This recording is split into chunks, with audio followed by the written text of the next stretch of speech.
Hello, good evening, everybody. So, we are about to begin UGC Stride sponsored two-day webinar entitled Living the Industries, People, Life, and Literature. So, there is a last minute change in the program schedule, and following that change, I would request first Professor Anindya Shekhar Purokayasto, Dean Faculty of Arts, and also the project coordinator, UGC Stride, to introduce the UGC Stride scheme and also to begin this webinar. Professor Anindya Shekhar Purokayasto, over to you, sir.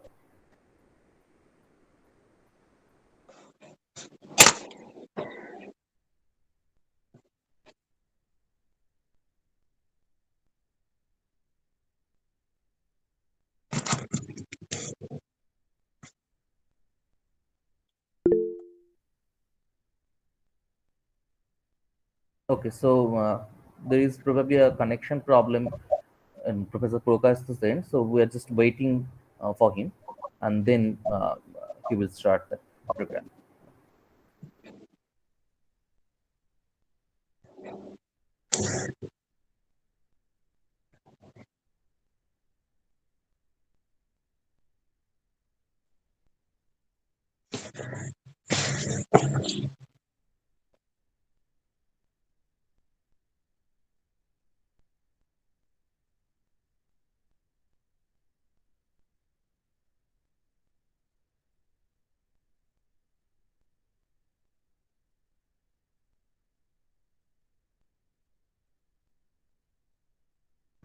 So there is a audio connection. There is an audio problem going on in Professor Prokash's end. So in the meanwhile, I'll just introduce the theme of the webinar. So uh, why are we going to organize a two-day webinar on living the industries, people, life, and literature? If I have to place a justification here, I need to probably begin with a personal anecdote. Uh, I guess in 2018, in March 2018 specifically, when I was just appointed at Kaji Nazrul University, I witnessed a communal riot there. Uh, that city was fairly new to me at that point of time, but I heard that the city is known as City of Brotherhood. So that riot in that city of brotherhood actually triggered me at that point of time to explore the religious dynamics in Asansol. On the other hand, there was an academic logic too, because I have found that Calcutta has been widely explored as an object of research for the social scientists for decades. But that didn't happen in case of Asansol. Asansol, along with its growth as an industrial town in colonial and post-independence India, offers a complex demography and at the same time a very interesting urban space.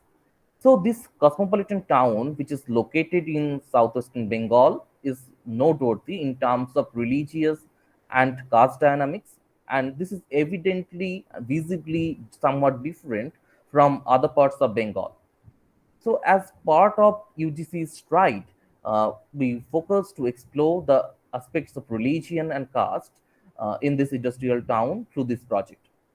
We believe that religion and caste do not operate in isolation. These are associated with other factors like demography, economic conditions, gender relations, etc. And at the same time, the industry is an evolving space, and we would not like to explore this industrial town, namely Asansol, in isolation too. Therefore, we wish to engage in comparative perspectives.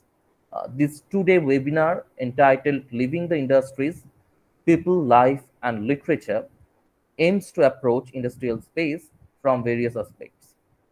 In this webinar, we would like to bring together historical and contemporary ethnographic discourse and compare the pan-Indian industrial phenomenon with Asansol. We are really pleased to announce that Professor Shoibal Kaur is here and he has agreed to deliver the keynote address. He has been working for a long time on industry and labor economics. We expect this to be an illuminating talk. Uh, After that, in the second session, we have today Dr. Dhiraj Kumar Nite, and he will share his views on religion and the welfare institutions in the age of industrialization.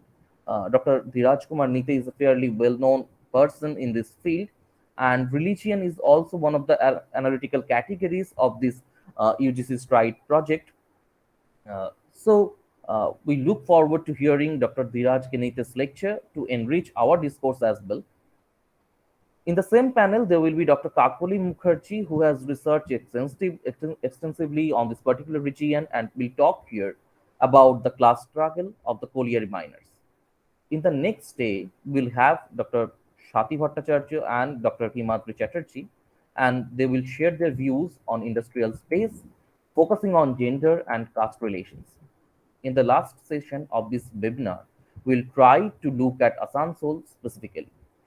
Joya Mitro, a renowned author, will talk about the representation of the industrial space in Bangla literature. She will focus mainly on Asansol Raniganj area in her presentation. And Dr. Shekhar Bhomik, noted historian, on the other hand, will focus on archival documents and try to show how Asansol emerged as an industrial space. We request you all to engage with our resource persons as much as possible and make this webinar academically fruitful. So now I just request Professor Purokas so again, if he is available now, so he can begin his lecture. Yes, thank you, Abhijit, and my apologies to everyone for this technical snag that I had, and because of that, I couldn't begin in time. That said, I think the convener of this seminar, Abhijit Sadhu Khan, assistant professor in the Department of Bengali, Kazi Nazrul University, and an active member in the STRIDE group of this project of UGC STRIDE within the KNU chapter, has already provided in detail about the objective of this seminar, and also he has focused on various speakers who will be speaking during the course of this seminar, throwing light on different aspects and dimensions of this particular theme, which he has named as Living the Industry, Life, People, and Literature. Three very important aspects of our living, life, people, and literature. Before I go into that, just as the coordinator of the STRIDE project, I think it is imperative on my part to explicate what does STRIDE mean, because there are scholars and students around. For them, it is necessary to know exactly what STRIDE stands for. STRIDE is actually a research scheme for the University Grants Commission.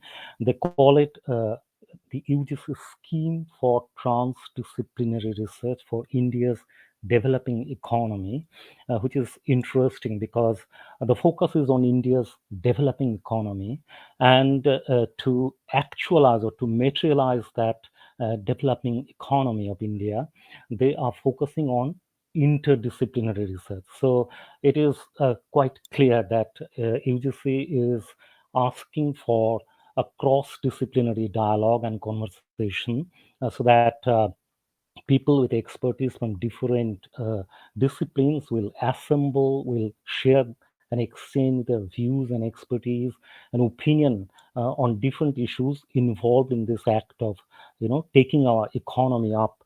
And when we talk of taking our economy up, we have to focus not just on the national economy, because the national economy, we all understand, is connected to the local and also the global. So it has a tripartite, focus, three-pronged approach. STRIDE, in its clearly stated objective given in the UGC website, says that within this scheme for transdisciplinary research to upgrade and to develop India's developing economy, to revamp India's developing economy, the focus should be on the local economy, on national economy, and the global issues involved there. So the researchers who are involved in this project are keeping that in mind, and Ovajit has already shared the anecdotal part of it, that how it began. I think I also need to say a little bit about it. Some faculty members, under the direct guidance and inspiration of our Honorable Vice Chancellor, prepared the proposal for this research project, and it was submitted in the year 2019. And our university team presented before the UGC selection team, the UGC office in New Delhi, and out of many applicants, few were selected, and Kazi Nazrul University's STRIDE project proposal was one of them. So it was really a commendable and a significant achievement on behalf of the university itself.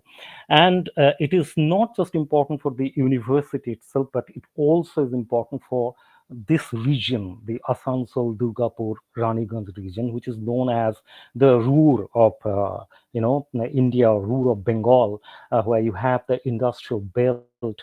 Professor Shoibal Kaur will be speaking more on this. I don't have that larger knowledge on economy and other issues, and all of you will come to know more about it when he speaks, or other speakers will be speaking on it. But this much can be said, that this project will help revamping this industrial belt and the urban geography, the social issues involved within this region, because people say that this region, although is known as the industrial hub of Bengal, has not been doing well in terms of industrial output and growth and profit making. And there are also certain issues for development within the social and the urban scenario. So how to take those issues for a change? In other words, how to address those issues for improvement. So I think these projects, in which many of the faculty members hailing from Department of Chemistry, Department of Animal Sciences, and then Geography, Geoinformatics, Mining and Metallurgy, then also from the humanities, Obhijit himself is representing the Department of Bengali. So you have faculty members cutting across from different disciplines that they have assembled together. They're part of this massive project where they address issues of industrial waste, mining hazards. Then there are one of the groups addressing the problem of a local cottage industry, like the Dokra industry, which is there in Bankura. We know that Dokra is very famous, but as of now, it is said that it's going through a declining phase. So there is a necessity to also to energize that drooping, declining growth of that industry. So one group is looking into that, how to maximize production at a low cost.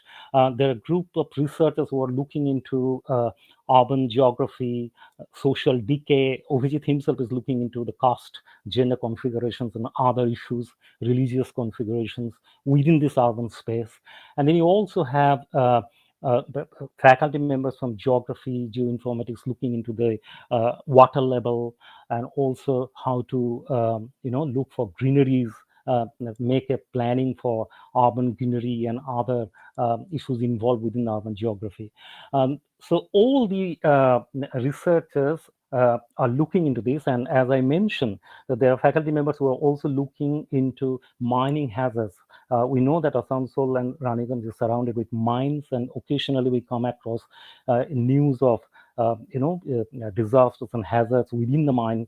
Many miners, unfortunately, have to die. So one faculty member from the Department of Mining is looking into how to anticipate possible, mining hazards, and can alarm the people who are going down the mine. So I think, in a nutshell, this much can be said, that this group of young and very resourceful and brilliant researchers are doing their level best to address local issues which are directly connected to human geography, urban geography, environmental issues, issues of contagious diseases. The animal science department faculty is looking into contagious diseases in this region, mining hazards, cottage industry, and also the demographic profile and other issues of social cohesion and harmony. So taken together, this team is doing really well, and we believe that with all their collective efforts and with the guidance of the University Authority, the Honorable Vice Chancellor, we are doing well. And there is a mentoring and monitoring committee which is also formed by the UGC guidelines. And that mentoring committee has also immensely praised the efforts of this group. And we are hopeful that in the days to come, we still have one more year to go. And within that span of time, I'm really hopeful that this team will really do remarkably well.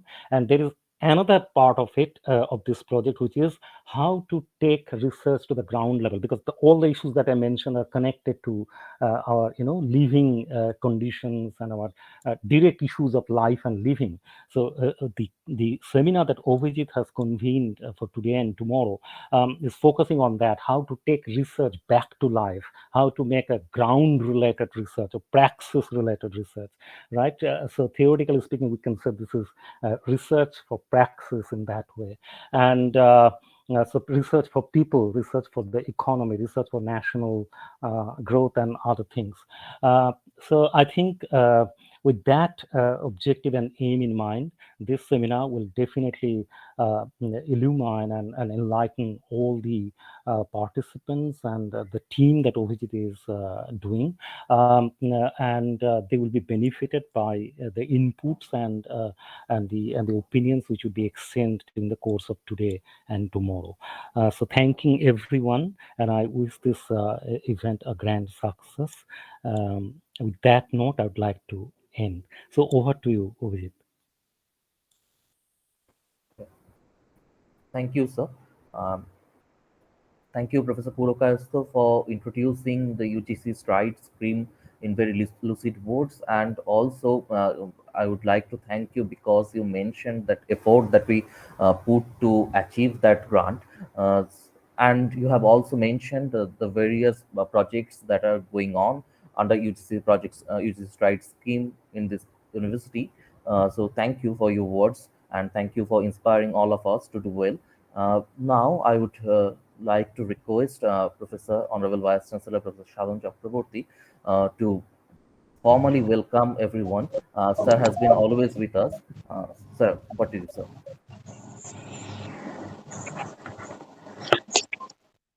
Thank you for giving me this opportunity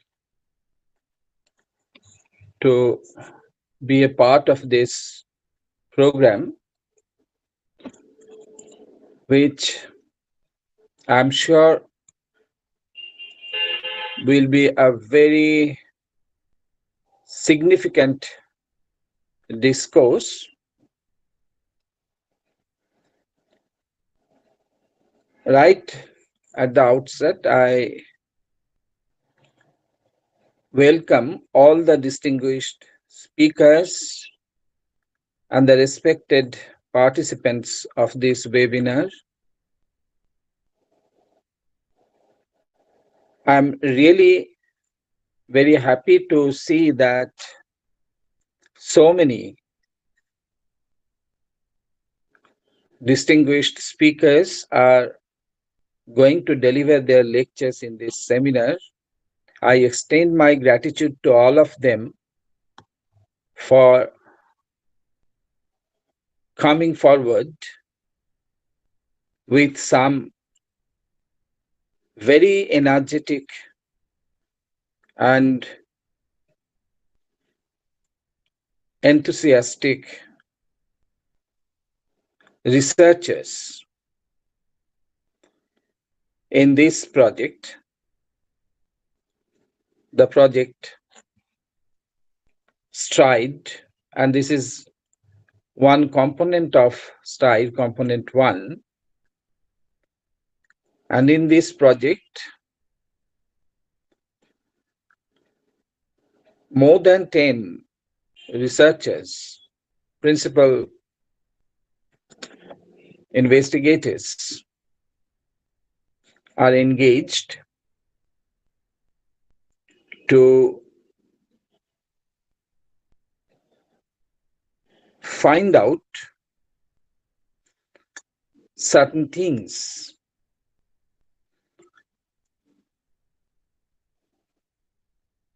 from the dynamics of the society we are living in, particularly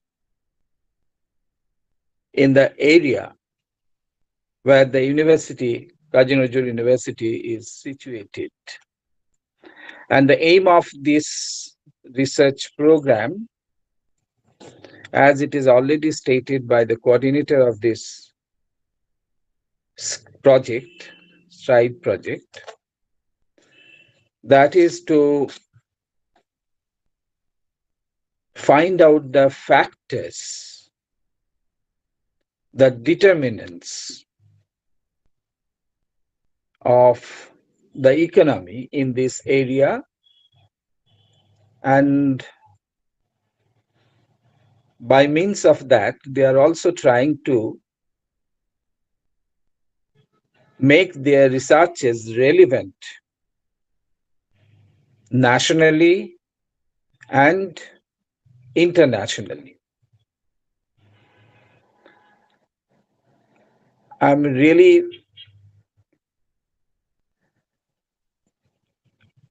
grateful to all the distinguished speakers of this seminar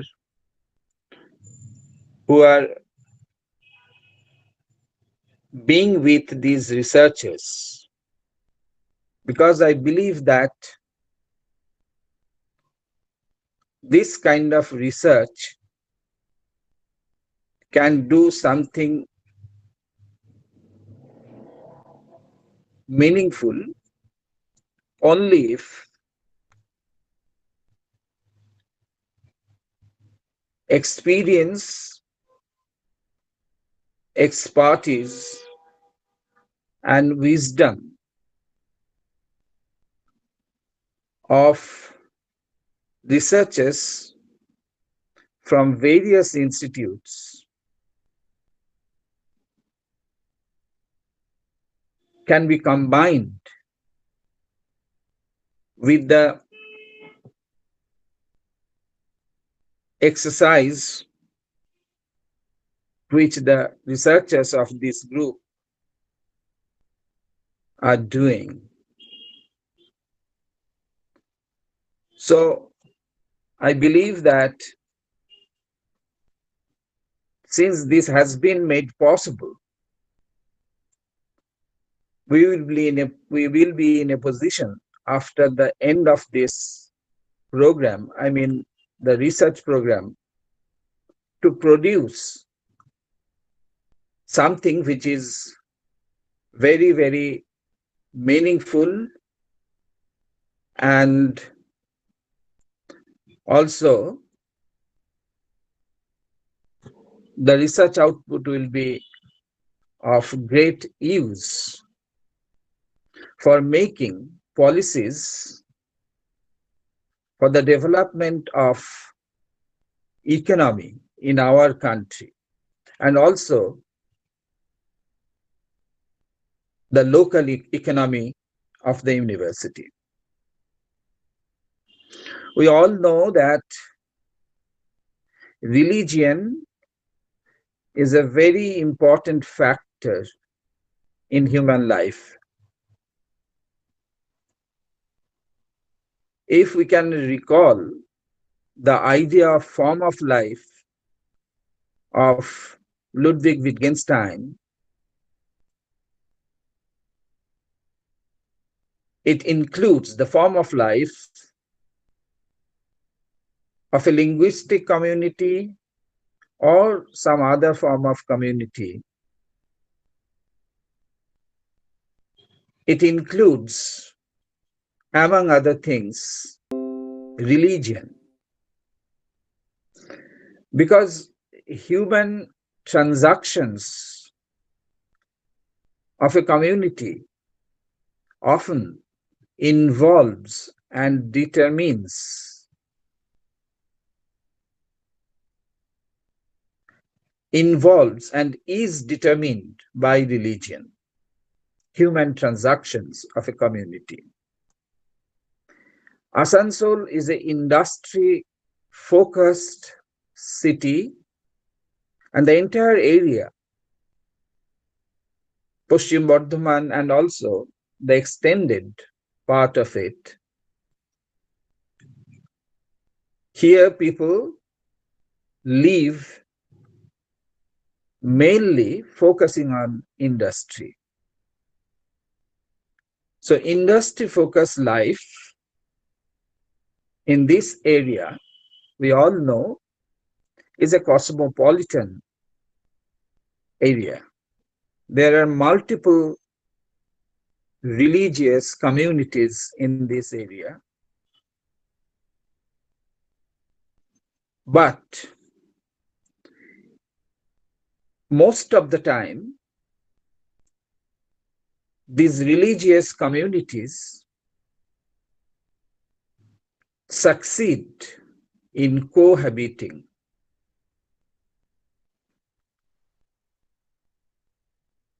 If we can find out the factors which make this possible in this area, then we will be in a position to conclude or we will be in a position to identify the factors which are really contributing to the economy of this area. Because if this peaceful living is disturbed,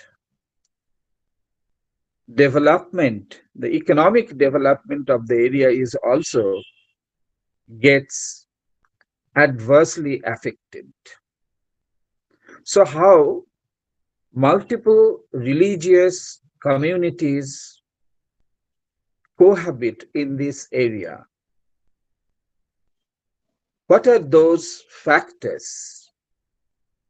I think this particular seminar will have emphasis on this theme, on this topic,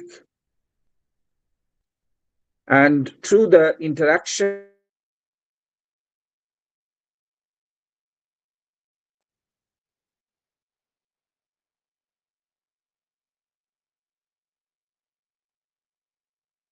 and deliberations of the speakers and participants, understand and to show others how to live together, how to live meaningfully together, which can ensure the development of economy.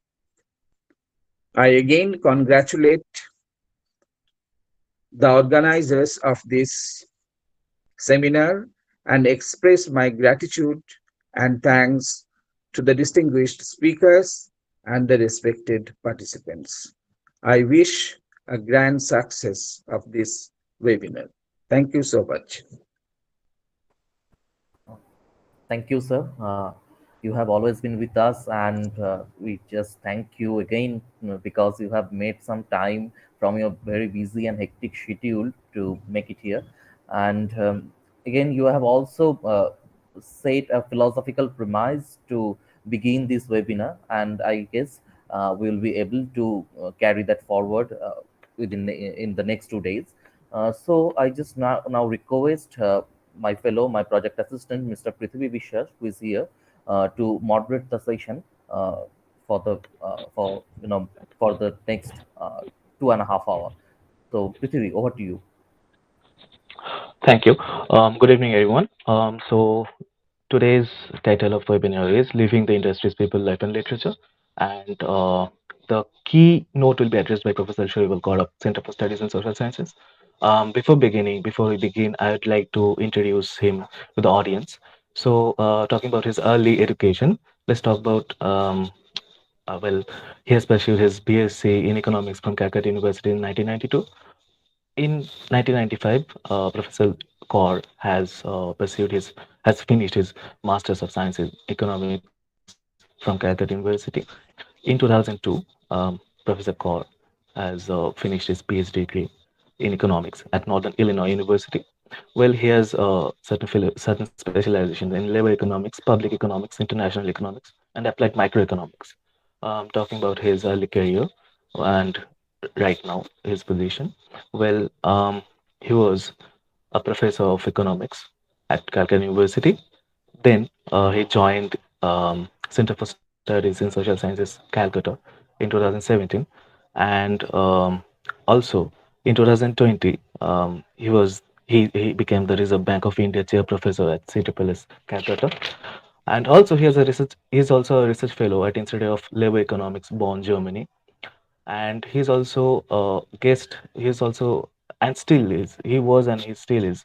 Um, you know, guest and visiting professors at various institutions such as Calcutta University Department of Economics or Department of Economics, Presidency University, IIT Kharagpur, IIM Indore, and many other places and many more. He also holds certain administrative posts as well, like he's the Honorable Director of Eastern Regional Center, Indian Council of Social Sciences Research, and many more. So I'd invite Professor Kaur to begin his lecture, and it's over to Professor Kaur. Thank you, Mr. Biswas. I appreciate the kind introduction. And also, thanks to your Honorable Vice Chancellor, Dr. Purokayastho, and of course, Mr. Shadukha for inviting me to this talk. And since this is going to be interdisciplinary, as already introduced by my previous speakers here, so I have coached myself to make my presentation somewhat in between my core discipline, which is as was said right now, being economics, and merge it with something which cuts across certain other disciplines, including geography, or partly network theory and network analysis. And I would try to be as clear as possible in terms of what it potentially means to interact in a setup where we are trying to understand the course and growth of a regional economy or a local economy vis-a-vis the changes that the country and the world as a whole is witnessing all the time. So this is I should put it blatantly a bit challenging in the sense that we have to talk about these interactions and we have to talk about these transitions all the time.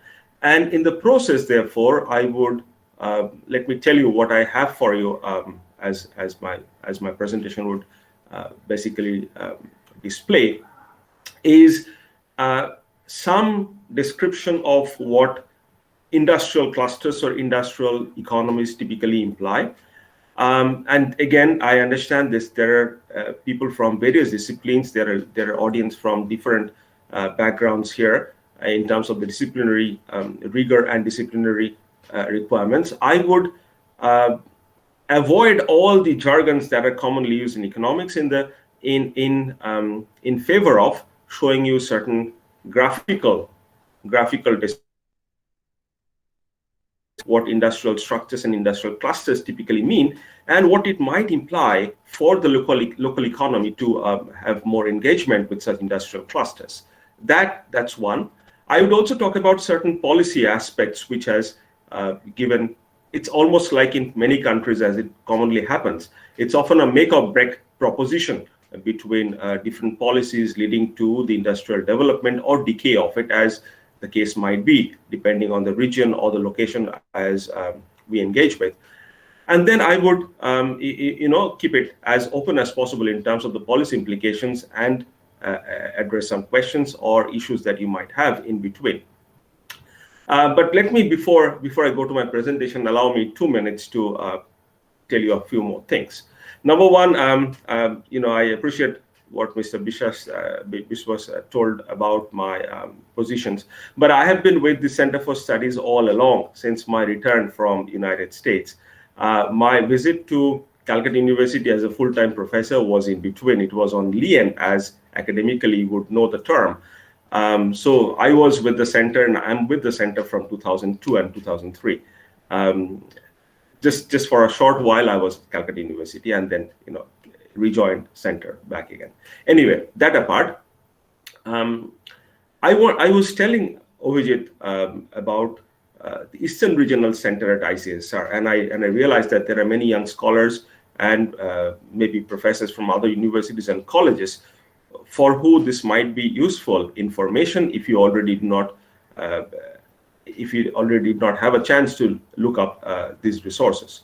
The Eastern Regional Center in Kolkata, which is right behind the Center for Studies in Social Sciences in Patuli, offers a lot of project and seminar related grants for West Bengal, Jharkhand, Bihar, Odisha, and Andaman and Nicobar Islands. So that's like five regions under my jurisdiction, which often ask for research grants or project grants for holding conferences, for holding short training programs, and all of these things can go directly to the Eastern Regional Center's office, from which we review these applications and grant something between 30,000 for webinars to about 1.5 lakhs if you're holding something on campus on a larger scale, as we were used to before this abnormal time pushed us back into the screens at every point.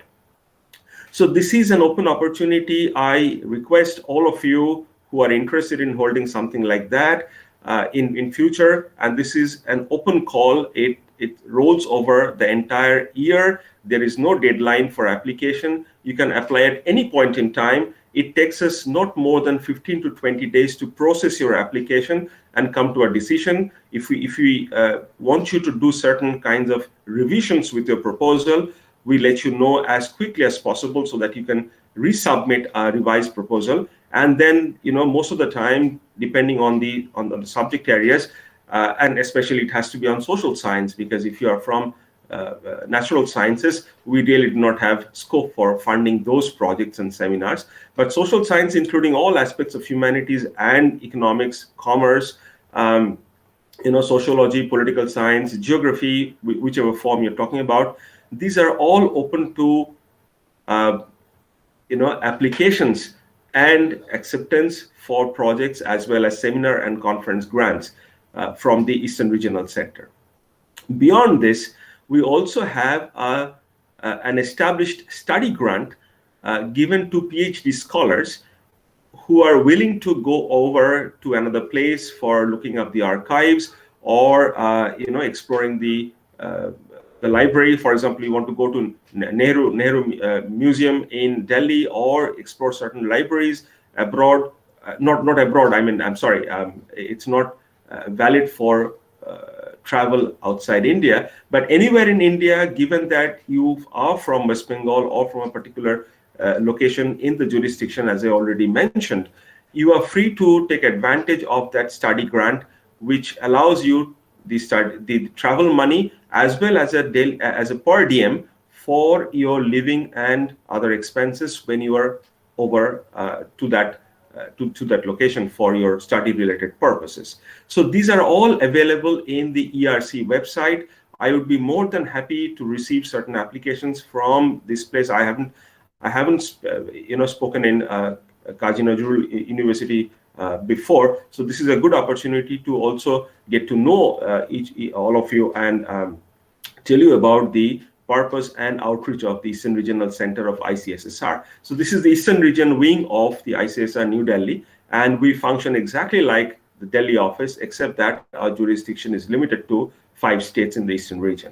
So, again, this is only for the information's sake. Whenever you have time, you just look up the website. There are program officers at ERC. You can also call them up if you need clarifications or certain facilities to get support with.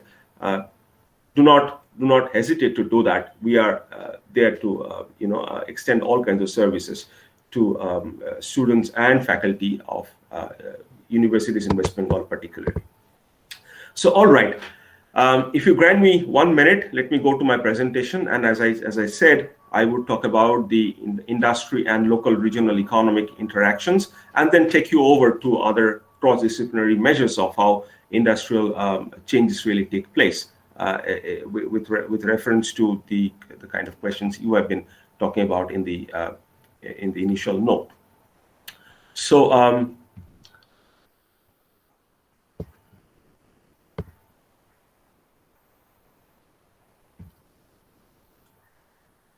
Right. So is my presentation visible on the screen? Yeah, it's coming. Yeah, it's visible now. All right.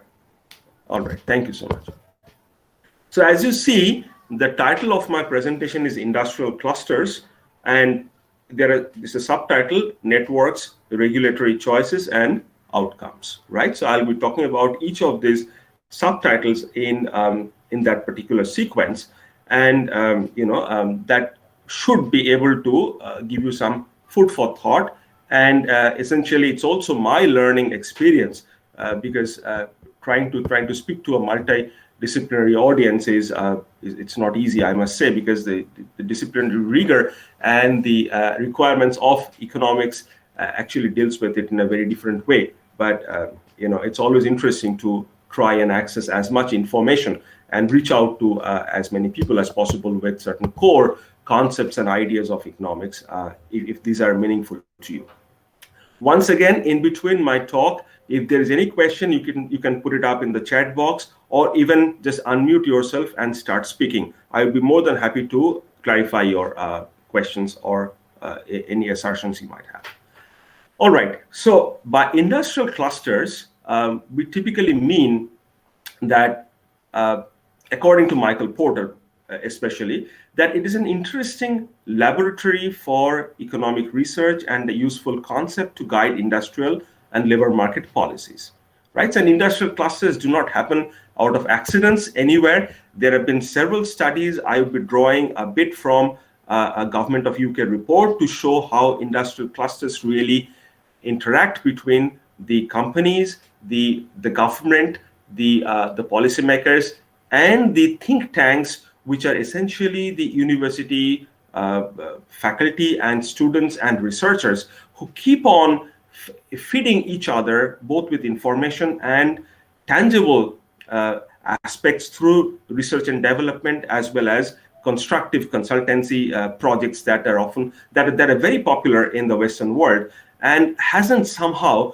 caught up with the psyche and practices in this part of the world so much. There have been some connections, there have been some transactions and negotiations going on between industry and the universities, but I do not see to an extent that are explored in the Western world on a regular basis. So it would also be an appeal to potential entrepreneurs to use more of the university resources, not only to strengthen their knowledge base, but also to get newer ideas and expand their scope for doing business in a much more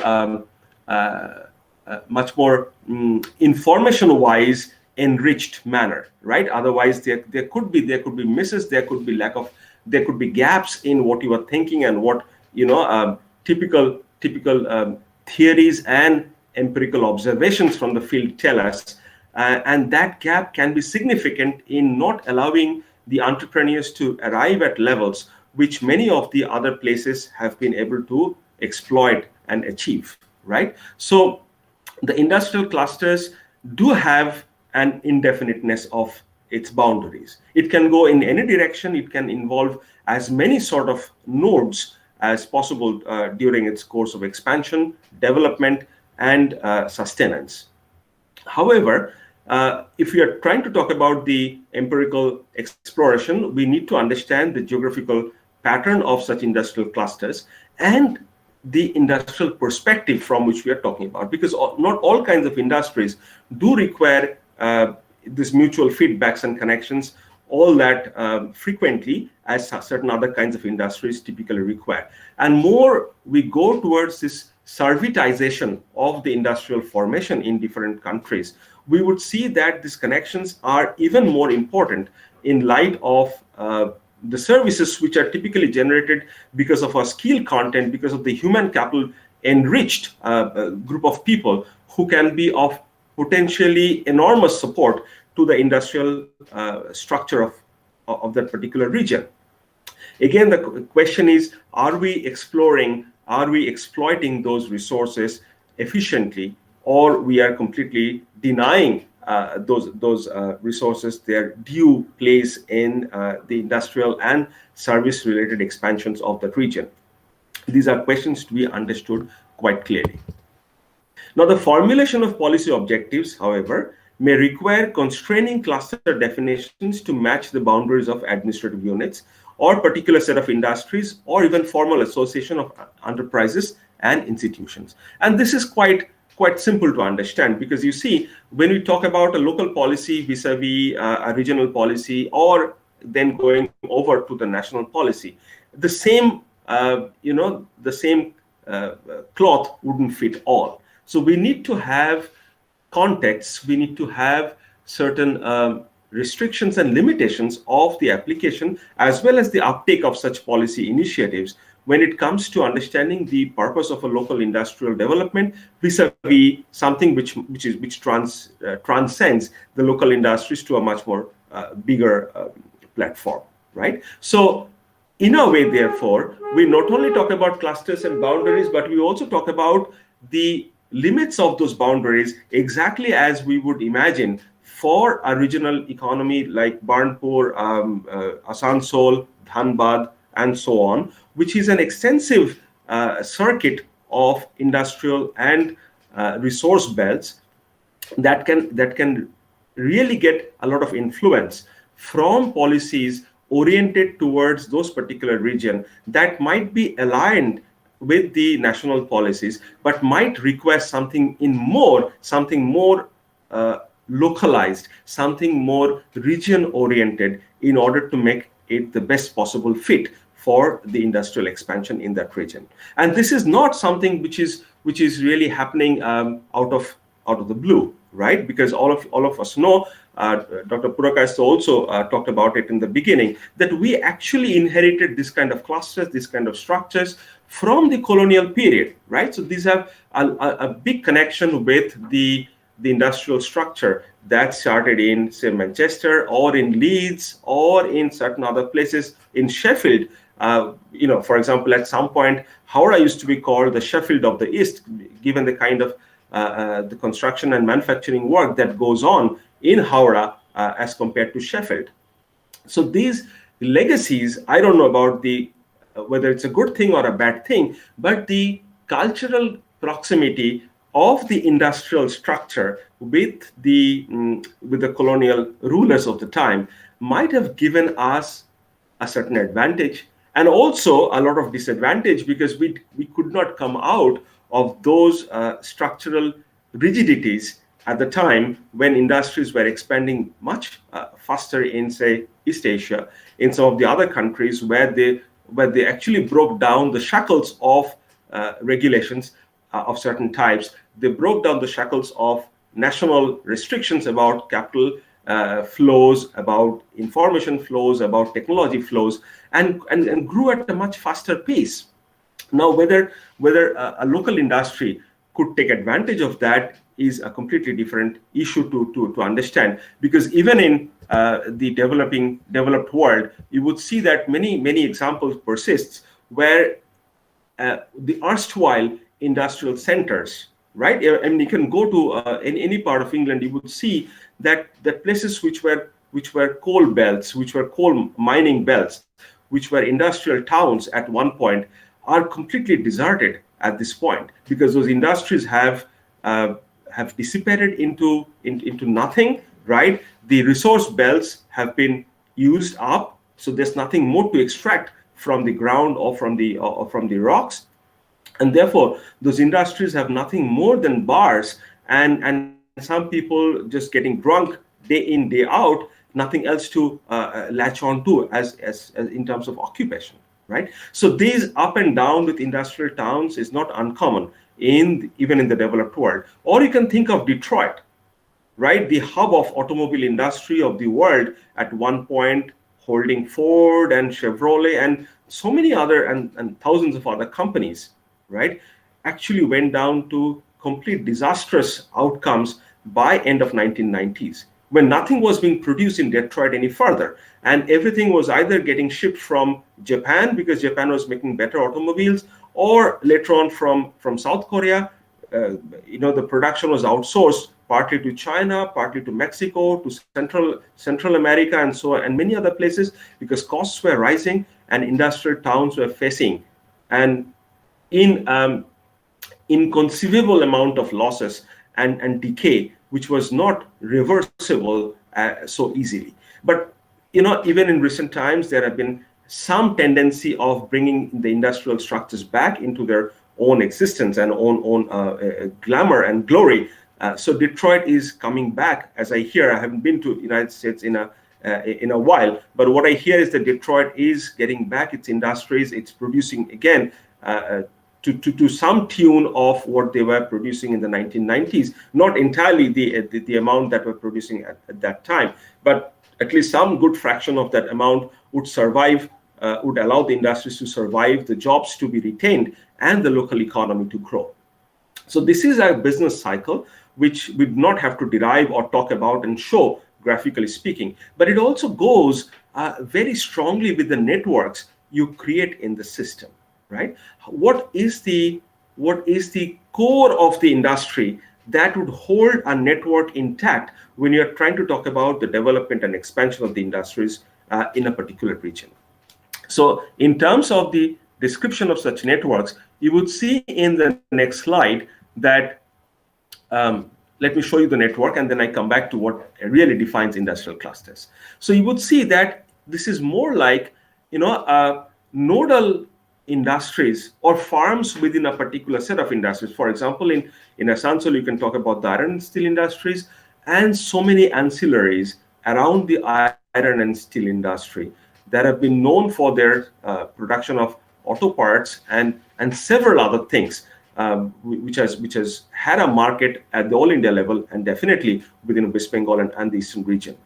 So these farms within a core industry is at the cluster. This is the progenitor of the cluster, because the cluster has to grow around them. All right, and then there are peripheral nodes of different types, which could be about supplying raw materials, as the mining industry or as the raw material industry typically supplies the major industries, going from the resource base over to the production sector and to the factories directly, are those nodes which are somewhat distant from the core nodes wherever their locations are. And then there are, of course, other kinds of industries and other kinds of services joining in. This kind of structure calls it a noise, because sometimes it's useful, sometimes it's not so easy to decipher immediately whether such addition of allied industries, addition of different forms of industries would help the core industries or would be a resistance to their growth, right? So in a way, it's a noise. We don't understand their purpose and efficacy at the very moment of their introduction, but over time they might exist or they might not. So depending on the purpose of the industry, what they're producing, what their outreach is, what their connectivity is with the rest of the economy, these core nodes interact with the peripheral nodes, or they do not. Those peripheral nodes really go out of business. They go into other forms of industrial production and linkages. So it's all about this backward and forward linkage with the core industry that survives an industrial cluster in a much bigger manner. So to define the clusters, there are three important aspects we need to talk about. One, the geographical location of companies, which is about the co-location of other companies in that region. It's important because you see, a cluster doesn't grow just by the support of one firm, regardless of how big it is. I mean, you can talk about ISCO. There are other papers in India about this kind of things, and there's one famous professor in Delhi School of Economics by the name of Rohini Somanathan. Some of you might have heard about her. She's actually a student of Abhijit Banerjee, the Nobel laureate. And Rohini was telling at one point that she grew up in SAIL, where SAIL, the entire industrial setup around SAIL is where she grew up. So she has seen a whole industrial town going into boom and then going into bust, depending on the business cycle that really affects the demand for steel from time to time. Even for the ISCO, as I understand from my limited knowledge about the industrial growth and decay of particular industrial forms, really, I would think that the growth of ISCO was fueled by the Olympics in China, right? So the setting up of Olympics, or the holding of Olympic in China, in Beijing, was asking for enormous amount of steel and other related equipments from all over the world. I mean, Brazil supplied, India supplied, Belgium supplied, and therefore there was a time when this holding of Olympic in China was really creating the growth spurt for many of these local industries, even in India, right? But once the Olympic was done, that kind of growth trajectory could not be maintained, right? You have to diversify. You have to go into areas where that kind of growth trajectory can be sustained for a long period of time. I do not see that's happening with infrastructure going in a much slower rate. The housing industry being in a glut, particularly after the 2008-2009 crisis, that the industry, the real estate market was not growing as fast as it was before that particular time. So it's not completely unimaginable that after a growth spurt, there might be a slump. And once again, depending on the national policies and how quickly we adopt those national policies to local advantage, we would either have those growth trajectories remaining in the place, or we would have a nosedive in those growth trajectories. So when we talk about industrial towns decaying, as we would probably say about Asansol, going from a very high growth trajectory and then back into something like a slump and then moderating it out. I don't know exactly what the situation is right now, but I wouldn't expect too much in terms of the productive capacity and the network, given the limitations of the technological acceptance and technological inroads into this kind of industries. But regardless, before we go into these outcomes, really, I would like to talk a little more about the network effects that are often more visible in typical industrial clusters, as we are trying to understand here. The examples are again from United Kingdom, so pardon me because I did not find from a review of the literature similar network effects for industrial clusters in India. I would talk to you about what are the major industrial clusters in India, but similar network effects is not to be explored. And that's a direction, if the STRIDE team might find it interesting, it would be a happy occasion to see how the central nodes of Asansol region really connects to the peripheral and other nodes in the region to explain a network formation in the manner I'm going to show in the next slide. Just before that, central nodes are defined as companies that have at least n other companies belonging to the same sector within an estimated radius. Okay, so we would have some central nodes, and at least n other companies means it's just like a statistical definition. But n could be anything. It could be just 20, 25, 30, even 50. How big the cluster has to be or has to sustain the local economy would dictate how many n are connected to those central nodes. The peripheral nodes, on the other hand, are companies that have fewer than n companies belonging to the same sector within the same radius as above, but are within the radius of at least one central node. So just like the graph I showed you in the diagram I showed you in the beginning, there's a number of central nodes and similar like minded farms. It could be an industrial cluster of, say, garment manufacturing units, all right, or automobile parts manufacturing units. It could be a chemical hub, Just like the industrial parks that some of them have come up in West Bengal. I don't know what exactly they contain, or how many types of different industrial representations are part of those. But to talk about these clusters, we can think about one or two major industrial representation forming those central or core nodes, and then reaching out to the peripheral nodes in the variety as you would see in this graph. Is this graph visible? It's pretty colorful, right? I mean, there are some green colored nodes, and then there are red colored nodes around. Then there are orange and yellow and even white colored nodes, and these represent a particular type of industry in UK. This is probably around the Leeds, city of Leeds in United Kingdom, where there are several digital health companies looking after the digital health of production organizations, as well as service industries and service farms and so on and so forth. But it's a cluster of such digital health firms which has formed around the city of Leeds, which has made such a big network around their own existence.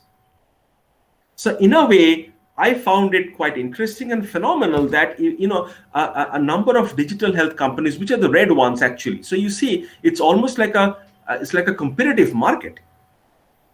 I can tell you there are close to 100 such red nodes in this graph, which are all digital health companies. And how do they work? Well, you see, there's a central green node, which is the local government policy, which guides as well as binds these digital health companies in terms of their in terms of what they do, in terms of the policy formulation, in terms of advocacy they might need from, say, Chamber of Commerce or FICCI and bodies like that, which often plays the big advocacy role for setting up industrial clusters. So the green nodes are governmental nodes, governmental participation nodes. Around them, you would see the red colored nodes have come up, and then they also have strong connections with the yellow colored university nodes. Okay, so they go to the universities, they go and talk to the people there in order to not only gather state-of-the-art knowledge and expertise, but also to engage them in tangible production and services. It's never bad. I mean, what we do in universities, all of you are part of the university. I have been part of the university. It seems that we are born to just teach a bunch of students and then go back home and do nothing. Maybe a bit of research and that's it, right? How many of us do really interact with the industrial belts of anywhere? Do we get called up by certain service industries to advise them or to understand how they function? It was there at some point. I can tell you of at least one or two people from Delhi who used to work very closely with iron and steel companies around the country, trying to understand their production structure, what they're suffering from, if there's anything that they could suggest from their academic knowledge, from their practical experience with the data, with the numerical analysis that they always do. And it's not just specific to people in economics. I mean, good geographers using human geography as their understanding of how the labor perform at the industrial level, sociologists, political theorists, even activists, right? They can have a big connection with the industrial setup and industrial connections and make the whole system much more palpable and acceptable to the larger society in terms of what they do. That doesn't happen so easily, right? So this is my plea that if there's any connection with such industrial clusters, because you are in a belt where the industry is so much more visible than most of the other places where universities are located, right? I mean, there's a common joke for economists that have you even walked into a farm, a factory before you became an economist? And many of us would say no, because I haven't seen a factory in my real life, didn't walk into a factory. For me, it's different, but many haven't, right? And you can still qualify as an economist, having all the theoretical and empirical knowledge. You know exactly what's happening around you, both at the firm level, both at the national level, at the regional level, and so on. And you can make a great advocacy. And I have no problem in telling you that I was called up by DVC a couple of months back to tell them about this kind of the regional spread that DVC, or the regional influence that DVC has in the entire mid Bengal and South Bengal area, right? And then this sudden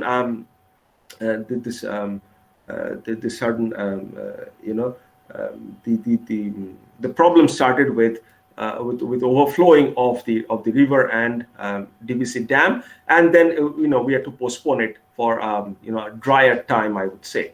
But it's sometimes possible, but more often than not, it doesn't happen, right? So any effort to link industrial activities with what you are doing at a very strong academic, with very strong academic rigor at the university level would be fantastic for the progress of the regional economy.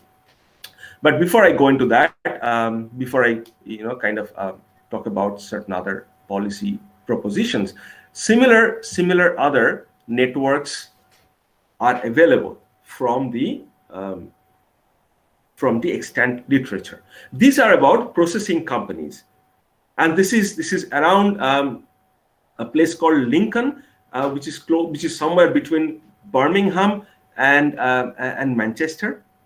Sorry, Birmingham and somewhere between Birmingham and Manchester. It's somewhere midway between these two bigger cities. And you would see that there are many processing companies, because it's somewhat of a rural setup. There are many processing companies which have deep connections with universities and governments. In this graph, you would see government's presence is much more. Is stronger compared to in the previous graph. And you would see that the graphs also look different in a way. They're circular and all right, because that's what networks really look like. It's circular. You go from one node to another, and you come back and you touch another node, and then you spread out from that node to another, and you at least have 2 or 3 connectivity per node in order to form this kind of circular connection in an industrial cluster, right? In this case, the university presence is quite strongly there. All those small yellow nodes, I can make it a little bigger for if you do not see it very clearly. You see all the small U-named clusters, U-named nodes are the university linkages. So there's food processing, there's processing of different metals, different chemicals. These are learned knowledge that the university takes over to the industrial sector directly, right? And the industry learns from them. Like I said, industry learns from them and adapts many of these know-hows in order to function quite exquisitely. In India, industrial clusters are at least of 6 major types. Okay? And there are, of course, certain other industrial clusters and hubs coming up according to different government policies from time to time, but it's not as visible as of the 6 major industrial clusters that we typically know of. So Hooghly Industrial Belt and the Chotanagpur Plateau region are the ones that connect the Asansol region in a very serious manner. And of course, there are many others around the country. None of them, I would say, can boast of similar network linkage with university and peripheral industries the manner I have shown you before, or at least not that I know of. If there are any way of understanding that these network clusters are working quite well in India, that would be an exceptional feature of the industrial and regional growth. This is a trivia and aimed mainly at students of literature and practitioners of literature here. Can anybody name this person? I don't have to, because it would be completely foolish of me to show you a very old picture and ask you to name that person. But if you could, that would be fantastic, worthy of an accolade. Anybody?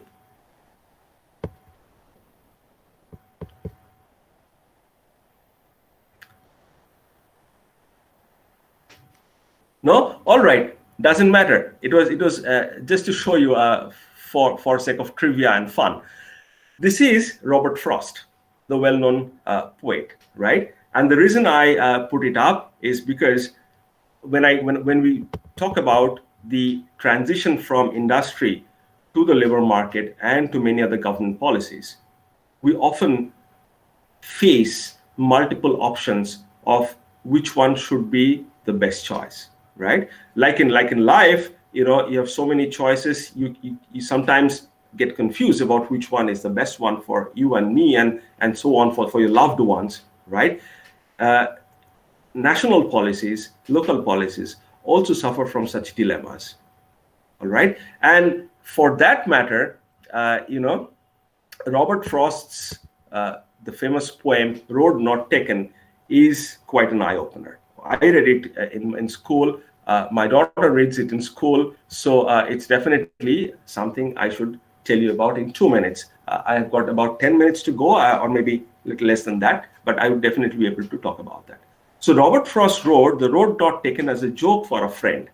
The poet Edward Thomas, when they used to walk out together, Thomas was chronically indecisive about which road they ought to take, and in retrospect, often lamented that they should, in fact, have taken the other one.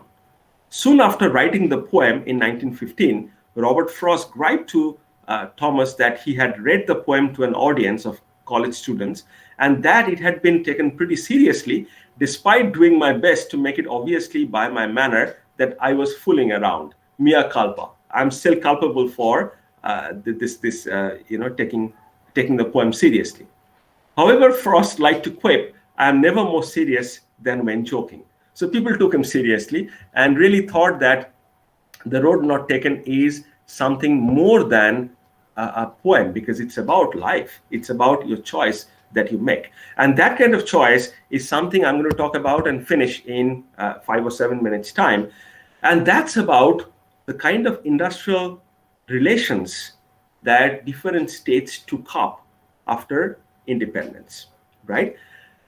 In order to do that, I would quote from some of the work by Tim Besley and Robin Burgess. They wrote a paper in 2004, Quarterly Journal of Economics. It's a very famous journal. I'm not going into the details of that, but they initially started talking about the Indian Constitution. According to the Indian Constitution, industrial relations is a concurrent subject, and so is the labor.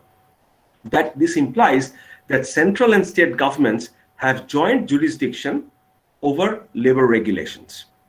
The key piece of central legislation is the Industrial Disputes Act of 1947. The act was designed to offer workers in the organized sector some protection against exploitation by employers. What happened is that after this act was signed and then sent off to the different states started freely modifying those acts. By the way, let me very carefully tell you that I am not making any value judgment with the kind of materials I'm showing here. I'm not going to tell you that this state should have done a particular way of understanding industrial relations vis-a-vis another state. I'm not even doing that. I'm telling you this has been the outcome of adopting to certain industrial policies in India, and these were the outcomes for such states. Whether it's good or bad, whether we can reverse it, whether we should reverse it, whether we should have questioned it long back, are questions that I leave open, right? It's completely the judgment of the audience to decide on whether it should be acted upon, should have been acted upon before, or should be acted upon now in order to make things better. Because that's ultimately is the final objective. Make the economy and the local and social livelihood much better than what it normally stands. So according to this law, I would tell you two amendments. One, which was pro-employer, was taken up by Andhra Pradesh in 1987, and it read as follows. If, in the opinion of the state government, it is necessary or expedient for securing the public safety or the maintenance of public order or services or supplies essential to the life of the community, or for maintaining employment or industrial peace in the industrial establishment, it may issue an order which requires employers and workers to observe the terms and conditions of an order. You remember that at one point in Chennai, many workers were summarily suspended and were threatened with loss of jobs in the government sector because they were working like a pen down or slowing down in whatever activities they were engaged with, right? So government policies can be like Xing certain rights of the workers if the government allows the state, if the state allows a modification of a central law in favor of pro-employer legislations. All right. So as point 2, the law would prohibit strikes and lockouts in connection with any industrial dispute. You can clearly imagine, and most of you being from West Bengal, you can imagine that that's like robbing the workers of their minimum rights. And that's a very pro-employer stance that Andhra Pradesh took at a time. What happened to the outcome of economic progress in Andhra Pradesh is a question that I'm not asking at this point, right? It's again open for discussion and your own understanding. Besley and Burgess similarly took out one pro-worker reform from West Bengal in 1980. The limit of 45 days for workers receiving 50% of their wages upon being laid off was removed. It meant that if companies actually decided they could compensate the workers on being laid off from the company at a much higher rate, there was no upper limit for that kind of compensation, and it became therefore open to negotiations between the labor unions and the employer to understand what should be the compensation package and compensation scheme. So these were only 2 examples from a whole set of amendments that took shape in the Pro 47 Act, Industrial Disputes Act, across different states, right? What Besley and Burgess show is that according to such amendments, and they report a large number of amendments really. I just talked about only 2. 6 states like Andhra Pradesh, Karnataka, Kerala, Madhya Pradesh, Rajasthan, and Tamil Nadu were identified as pro-employer. 4 were pro-worker states: Gujarat, Maharashtra, Odisha, and West Bengal. However, strange it might sound, Gujarat and Maharashtra were pro-worker as far the nature of the changes that they implemented at the state level were concerned, right? Besley and Burgess also failed to explain how the pro-worker states really managed to have a much greater industrial success, while other pro-worker states lamented from less participation in industrial activities. Let me show you a couple of figures once more. But before that, states that were non-committal between 1985 and 1995 were Assam, Bihar, Haryana, Jammu Kashmir, and so on and so forth. These states did not change the central laws either pro-employer or in a pro-labor fashion. However, things changed rapidly after that. The states with pro-employer regime experienced faster growth of formal industrial units, whereas states with pro-labor regulations had stagnation in formal industrial units and more informal enterprises.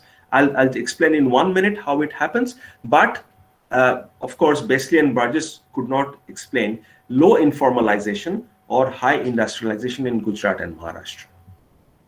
And these are some of the pictures which are telltale, which can explain by itself how it grew. You look at Andhra Pradesh, Assam, Bihar, Gujarat, Haryana, they have a low starting point in 1960. This goes all the way from 1960s to, I forgot to put up the dates here, but the first node is 1960, all the end towards the end is about 2000. So about 40-year period, you see some of the industrial structures, industrial hubs, clusters in these states have been growing. In some places, it's stagnant. Let's look at West Bengal. The last figure is West Bengal. All right. And I have put in 2 arrows, one for Maharashtra, one for West Bengal, just to tell you that see how high West Bengal started in 1960s. And here you can see the dates. West Bengal was higher up above everybody in terms of industrialization in 1960s. And then it kind of moderated out. It did not grow in the same fashion as you see for Punjab just above it, or Tamil Nadu, 2 graphs to the left, Rajasthan, a steep rise, Madhya Pradesh, a steep rise, Maharashtra, relatively slow rise, but a rise nonetheless. Yeah, so they kind of overtaken the growth that West Bengal or the baseline that West Bengal initially had because of the decadal growths that they experienced by certain kinds of industrial policies they molded in favor of industrialization and production. Again, this is not my purpose here to question the industrial strategies of West Bengal. That's far from it. I'm just telling you that should we really rue such choice, that we have taken one path, not the other path? Should we rue the choice? West Bengal could be a service hub. We have so much human capital in the state. We could have been, teaching the entire country, given the technical and human capital expertise that still West Bengal has around us, right? You don't have to be an industrial hub all the time. Not all places on earth become industrial hubs, but you could be a source of knowledge. You could be a place where R&D takes place. You could be a place where scientific inventions take place. You could be a place like Eindhoven in Netherlands, right? Which is the knowledge hub of the world, exactly like the Silicon Valley in California, right? It doesn't have to be big industries in the same place, but it can be big sources of knowledge in some places. So these are definitely questions that are open to understanding. In later times, we see, and this is part of my own work, that we see that many of these companies which came up in the industrial world, both in West Bengal and in other states, they have started outsourcing their activities to smaller, particularly the MSMEs to a large extent. We did a survey in Asansol region quite some years back because we are trying to understand that whether capital really moves between large industries and smaller industries, because it's nothing in terms of data to track that movement of capital. But we also knew that Burnpur and ISCO were giving many people golden handshakes, right? People were retiring from these places. They were part of the production initially, but they come back with some amount of pension money, some amount of resources, and they were probably investing in businesses which dealt with industrial production, particularly in the ancillaries around that region, around that location. Okay, so capital from a formal source was really flowing down to the relatively informal sector and giving the boost for the relatively informal MSME production out in the local region. But would it be enough to use those MSME growth to substitute for the larger growth of industries which are decaying in the regions? This is an open question once again. It has to be found out empirically. There's no theoretical way by which you can really tell that small industries cannot be the savior of a particular region, and it has to be large-scale, big industries that can alone maintain the economic health of a region. There's no such fundamental reason to understand that. In terms of employability, MSMEs also employ a large number of workers. Their growth might be even better for connecting with the university and government policies compared to one large industry which sometimes outdo the government policies and basically ignore the knowledge hubs around them, because they can get expertise from anywhere in the world. They don't have to depend on the local economy. MSMEs might be the savior of the day ultimately. So this is more or less what I understand and what I believe could be the understanding, could be the context of industrial clusters and how it can interact in a multidisciplinary, multi-sector manner, connecting between university, government, and industrial units in a particular region. I hope I have made some sense here. And if there are questions, I'll be happy to take it now. Thank you. Thank you so much, Professor Kaur, for your insightful lecture. And we'll be directly moving towards the questions. I think Dr. Dheeraj Kumar Nita had a question regarding your presentation. Dr. Nita, can you just unmute yourself and just point out what you're actually asking about? Thanks, Professor Garg, for insightful discussion. I have just a small query actually. What do the white nodes represent in two of the slides as shown? Okay, just a second. Give me a second. I'll just check. Yeah, the white nodes represent.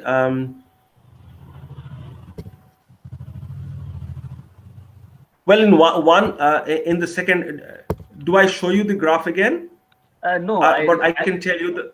Yeah, okay. I remember the first one, the white.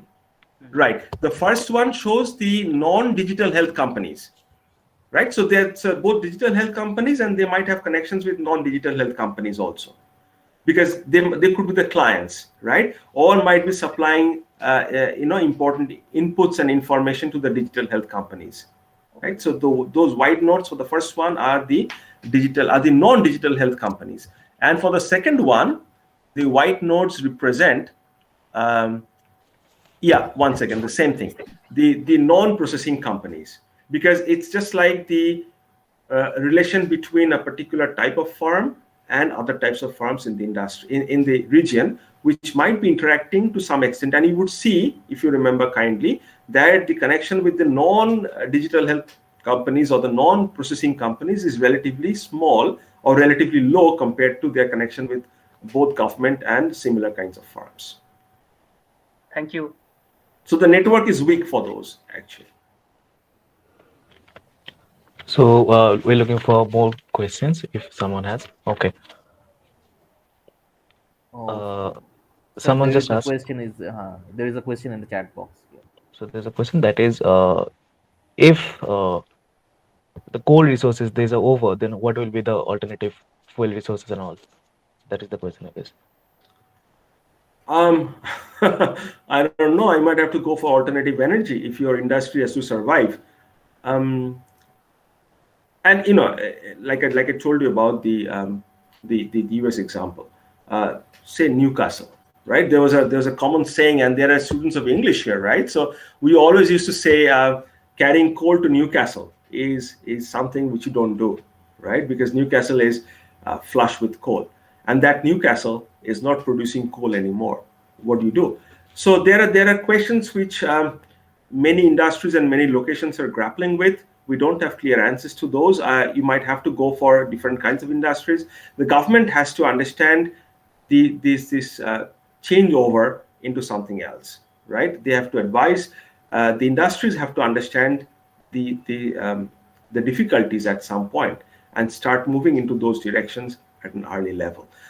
Capital is, very liquid sort of thing. Capital is never tied to one place. Capital is most. Bangla যেমন বলি না লক্ষ্মী চঞ্চলা, so in the same way, capital is very mobile. Today, this particular industrial hub doesn't give them the return. They would go on to something else where the industry is still viable, and where a different kind of industry might be opened up and could be successful. So capital would not give you the adequate direction of change. It has to come from some other source. It has to come from the labor resources. There might be again, advocacy from the university and think tanks around this place. Like Deep wrote here, that what happens if coal really ends in terms of supply at some point? Have you ever asked that question to the industrialists? Have you asked that question to the iron and steel manufacturers? That what would you use when there's no further coal to fall back on? Or coal is too expensive? Or coal is banned by environmental reasons to be used any further? What do you do? What are the channels are you exploring? Right? So this has to come from the industry. This has to come from people who are the hands-on users to it. I mean, I can tell you what to do, but whether it is really viable for the industry or not, it has to be told by them. So any more question? Anyone? Yeah, sir. Actually, I have a question. So actually, in your presentation, you were talking about those diagrams, which clearly show that universities play a very important role in that industry cluster. And what I was thinking, that apart from getting involved in the production relations, university may have other roles too. For example, they can actually sensitize the workers and the industrial environment, so that the workers do not get exploited, and so on. So how the industries have been involved in the industrial spaces for generating some kind of sensitization throughout the world? Is there any such effort in any part of the world? This is my question, actually. Great. Thank you, Abhijit. This is both a good question and kind of tricky also, because there has to be a line between what you really think of advocacy and activism, right? And there might be a tendency to overdo certain things and get into and step into areas which can be problematic for industry to run. So just, as academics, we also distance ourselves from doing something which might disrupt the natural equilibrium of a particular setup of whatever is happening in the industrial level. So to answer your question, what universities typically do is, number one, give them ideas about what new research is telling regarding particular industrial types. So if it is something like a new chemical is being used to say bleach garments or clothing or rayon, right? It comes much earlier from the industry, from the universities, rather than the industries adopting it through their connection with other firms and other government never helps with this kind of thing. Government is always slow to pick up this information, right? The knowledge is acquired at the university level, because we are always dealing with the state-of-the-art technologies in whatever you. Suppose you are an industrial engineer, right? You are a leather technologist. You would know what is the state-of-the-art leather technology being used. Would you use a particular chemical which is a better input, or you would switch from one to the other? Would you recommend a different machine for the industry to be picked up instead of the one that they've been using for such a long time? I'll tell you one example. In North Bengal, we were surveying the tea gardens at one point, and there's a very famous tea garden run by Godrek. Okay, one of those tea gardens near Jalpaiguri, and the manager told me that, see, this is my tea drying machine, right? Do you know what machine this really is? And I had no clue, of course. And he told me this is actually a cake baking machine.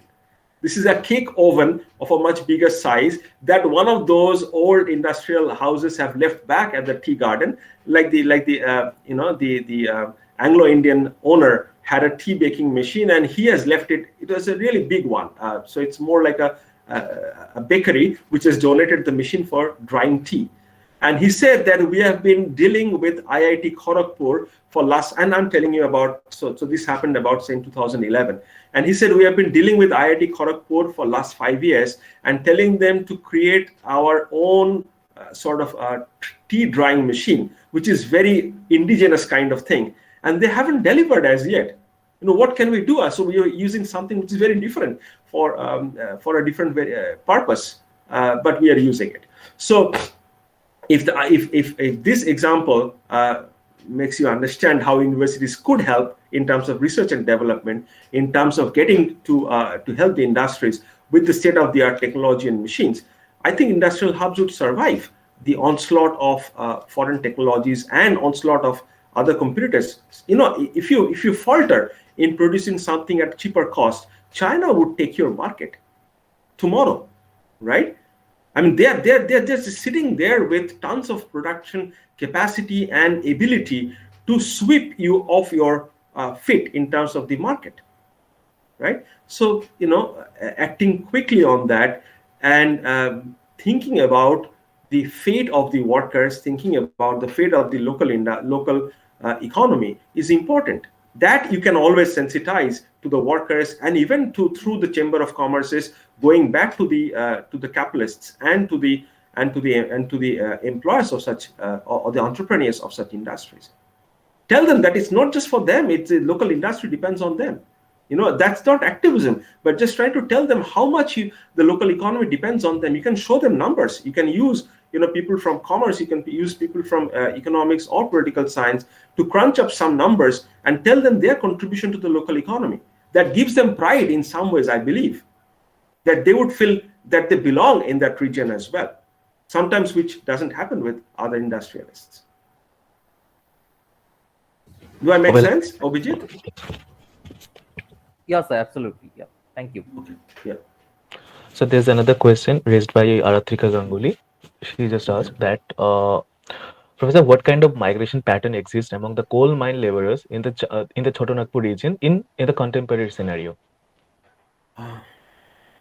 Aratrika, that's a very difficult question. I really do not have the data to tell you convincingly how it stands. But in the Choto Nagpur region, I think largely people from Jharkhand are still engaged with the mining activities, right? And people from West Bengal, as we often see in the news formation or news discussions, that largely local people belong to these activities. The earlier migration trains that you would have you'd be talking about, there was a cult of mining. That's not that does not develop automatically among everybody. That time there were people moving from one place to another in order to both manage and do the physical extraction of coal and other metals and other resources from the ground. So take, for example, parts of Madhya Pradesh. Okay, the Chhattisgarh region, around Bilaspur, there are so many mining industries. There's so many mines, both coal mines, low caste, deep caste, and open caste as well. Some of them were, down low caste, and then too much of extraction have made them open caste now, many of them. So those required people with knowledge about mining to be taken over from Jharkhand, Bihar, and the management went typically from West Bengal and South India to look into the mining business when Coal India wasn't formed as yet. Coal India came into existence after nationalizing these individual coal mines that were private properties at some point. That was more of a migration from the eastern and southern parts of the country to the central parts of the region. But for Choto Nagpur region, I would think it hasn't seen too much of migration from outside the states. It might have. I'm not too sure. Like I said in the beginning, I do not exactly know the demographic distribution of the coal miners in those regions. But if you can really inform me back, I would be more than glad to know.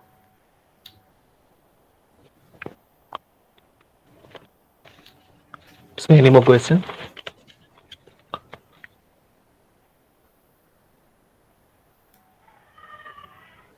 Prithvi, I think we have run out of time. There are other speakers waiting Yes, sir. right after me.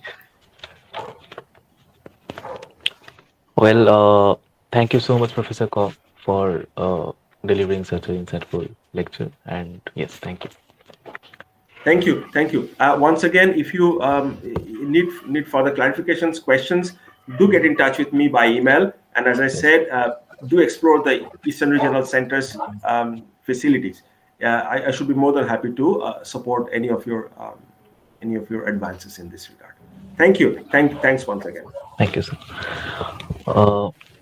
So moving forward to our next session, our second session of today's webinar, Living the Industries, People, Life and Literature. We'll be having Dr. Dheeraj Kumar Nite, will be speaking on religion and welfare institution in an age of industrialization. And then we'll be having Dr. Kakuli Mukherjee. She'll be speaking on struggle of the colliery miners in Burdwan from trade union movement to from potential force of class politics, 1936 to 1947. So let me begin with the introduction of both the speakers. So Dr. Dheeraj Kumar Nite is working as a social scientist at Ambedkar University, Delhi, and a senior research associate at University of Johannesburg, South Africa. Uh, he has pursued his PhD in history from Jawaharlal Nehru University, Delhi, and was a postdoctoral fellow at the Linnaeus University, Sweden, and University of Johannesburg. He has a specialization in the history of well-being, labor relation, and entrepreneurship. And presently, he's conducting a research project on the giving topic he's going to tell us about. And I invite Dr. Dheeraj Kumar Nite to initiate his Actually, lecture. this session will be chaired by Professor Ipshita Chando. Yes. Yeah, just mentioned. Yeah. Well, then let me introduce with another speaker at the same time, which is Dr. Kakuli Mukherjee. She'll be speaking just right after Dr. Dheeraj Kumar Nite. So, Dr. Kakuli Mukherjee is an associate professor at Rishi Banking College, Noihati, North 24 Parganas. Well, she has pursued her BA and MA in history from Jadavpur University, and she has pursued her MPhil at Jadavpur University. She has worked on food movement in Bengal, 1959, and then she had pursued her PhD from Jadavpur University itself in 2016. Her thesis title was Ancholikota or Rajniti Samajikota, Bardhaman Jelay Bampanthy Andolon, 1920-1967. She has excessively worked on the trade union movements of this region, and her ongoing research is on urbanity, politics of movements, and role of women as the vanguard of alternative political force. This session will be chaired by Professor Ipshita Chandra. She is the professor of English and Foreign Language University. Um, Professor Chondo has pursued her BA and MA from Ranchi University, and then she has pursued her PhD from Jadavpur University.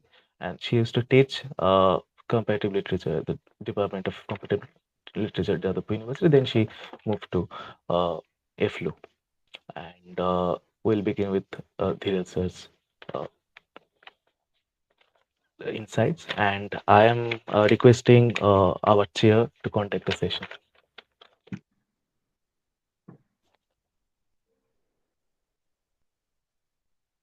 Ma'am, I cannot hear you. You need to unmute yourself first. Ma'am, you are muted. Ma'am, you are muted. Oh, yeah, sorry. Well, thank you for doing more than 90% of the work for me. I think we will just go straight into the presentation. So, Sure. Yeah, Dr. Nite. Good evening, everyone. And it's my pleasure to be with all of you. And something that I am going to speak on has some connection with what Professor Kar has already spoken about, although it will be historical in nature and encompassing both economic, non-economic, material and non-material aspects of the subject at hand. Religion and welfare institutions in an industrial age. I am using an industrial age instead of the industrial age because we know that the scale of industrialization varied across the countries. And although all of us lived in an industrial age over the last 200 years at least, but the experiences of this industrialization, association with the stage and scale of industrialization immensely varied. And even now, if you take the case of India, our only 25% of, at best 25% of the GDP comes from the industry. And in terms of employment, it is between 20 and 25%. Nonetheless, we are going through some kind of industrial age over 200 and so years with the varied experiences and varied scale of engagement with the industrial development. So let me directly go into the details of what I am going to present before you. All of us are aware of the coexistence of work and worship, which forms cultural artifacts and punctuates the rhythm of life in the industrial age. I remember Dr. Abhijit had especially reminded me my essay on the worshipping of Koiliri goddess, which I called Khadan Kali in the Jharia coalfield. But similar illustrations are abound, whether it is agrarian economy, industrial economy, or artisanal economy. There are so many all around us. In fact, so much so that in a country like India, our cosmological approach to the material challenges and difficulties is such that we invented even the Corona Mata, Corona goddess, in the last 2 years. So some of you would have come across the instances where some women were reported to have been worshipping, trying to propitiate the Corona Mata in certain parts of India. In some villages, even small temples have been installed to propitiate the Corona Mata in order to mitigate the difficulties and harshness caused by the COVID-19. In another word, we continue to be very thoroughly living through the coexistence of work and worship that punctuates the rhythm of life. Now, why is it so remarkable and also so demanding to understand it? Is because of the fact that it persists in the age of industry in the last 200 years, of course, which has occurred amidst the growing reliance of humankind on science and technology. And industrial age, as you know, is also the age of the increased application of science and technology to raise the productivity, to raise efficiency. And science and technology, which originates from another activity, research and development, known as R&D. Both of them have acquired the centrality in the age of industrial development. Then we do have corporate management. Sometimes it is also known as scientific management, which developed from the late 19th century, early 20th century onwards. Then unparalleled enrichment has also occurred over the last 200 years in not seen before in human civilization. For instance, a book that I have, a reference material that I have cited at the bottom, the title of the work is How Was Life? Global Well-Being, says that over the last 200 years in the age of industry, the per capita income increased by 10 times. Real wage wage increased by 8 times and population increased by 7 times, and which is unparalleled in human civilization. So then we do have also a large scale educational development. Literacy was below around, global literacy was way below 30% on an average at the outset of modern industrialization. Now it is above 80%. Indian literacy, if you talk about, then I have worked out a paper which is under publication. In the 1820s, when the Industrial Revolution in Western Europe was still in its infancy, literacy rate in India was around 6%. Now it has increased to 75, 76%. We had a remarkable lengthening of human life in this period in some quarters. So life expectancy was again on an average below 30 in the early 19th century. It has gone, the world average has gone above 70 now. Similarly, deprivation from vulnerability also persisted among a good chunk of population, and India is known to be the country having the largest proportion of deprived and vulnerable population, as Yandres and Amartya Sen report in their book, An Uncertain Glory in India. So similarly, we see this dynamics, that is the coexistence of work and worship, frequently also unfolded alongside campaigns for welfare measures. In another word, the cultural investment in securing health, safety through propitiation of God and goddesses unfolded alongside the cultural political investment in campaigns for welfare measures, whether in the form of redistributional politics, that is increase in wages, trade union politics, the safety campaign that I had studied in that chapter, that article, negotiating the mines, or in terms of the struggles for occupational safety, occupational security. In India, we had the law since 1923-24 known as Workmen's Compensation Act against accidents and death in the course of work. Now, how to then analyze this coexistence and this intricate interconnection between the dynamics of industrial age on one side and the persistence of this work and worship going hand in hand. There have been many attempts, and it has been one of the interesting areas examined by several investigators who have looked into the forms, substance, function, ramification, and causes of this scenario. And they have asked several questions. The questions that I am posing here for a brief discussion are the following.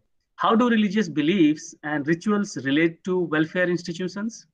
How do they impact access to livelihood, technology, efficiency, income distribution, human capital and saving, safety and security of life, work relations and social relations along the axis of gender, caste, ethnicity, and other identity marker? Sorry.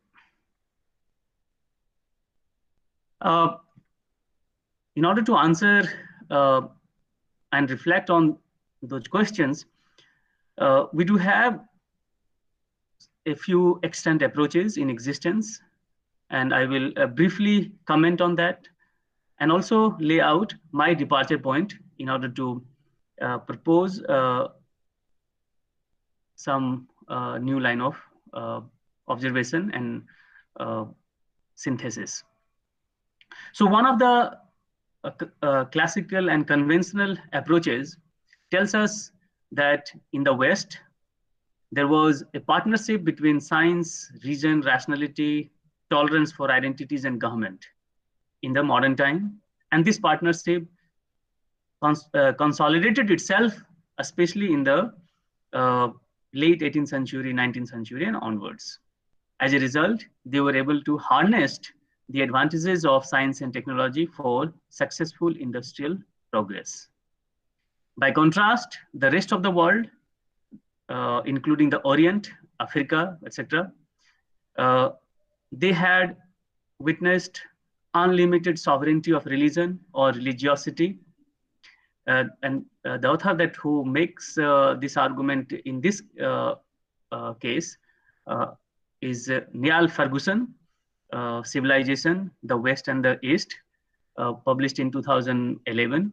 But there are many scholars who have, for last 150 years, made several observations that the unlimited sovereignty of religion or religiosity caused the prevalence of a superstitious tendencies, which were obstacle to the modern industrial progress in the rest of the world. This argument was formulated in a different language by some other scholars who says that the enlightened industrial economy developed in Northwestern Europe and the Atlantic world because of the emergence of what a scholar, Joel Mokyr, in the book Enlightened Economy says, Baconian worldliness, rationalist tendency, systematic scientific application of observation on the nature, and then development of knowledge and technology through experimental method, systematic, wealth-oriented application of propositional and prescriptive knowledge. And Joel Mokyr further argues, like many others in this line of thought, that this was the most advanced in the West, in the Atlantic world, and weak in the rest of the world, and therefore the rest of the world lagged behind. We have two more very important discussion on this subject.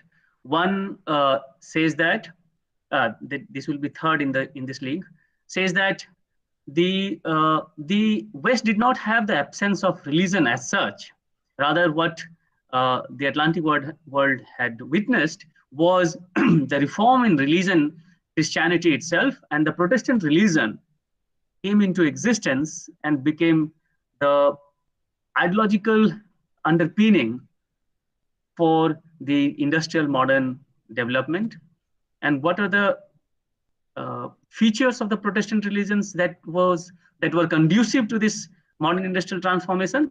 Then they say that ethic of hard work, thrift, the idea of predestination, systematic and rational striving for gains, and trustworthiness, which contributed to modern economic growth in those countries. And these scholars, as I said, Niall Ferguson is the leading one at this moment, says that the rest of the world, which did not have a similar religious ideological tendencies because of the missing Protestant religion, lagged behind, including the Catholic world lagged behind. In fact, Niall Ferguson goes to the extent saying that the recent fast economic and industrial development in China is also witnessing the adoption of Protestant religious ethics by the Chinese population,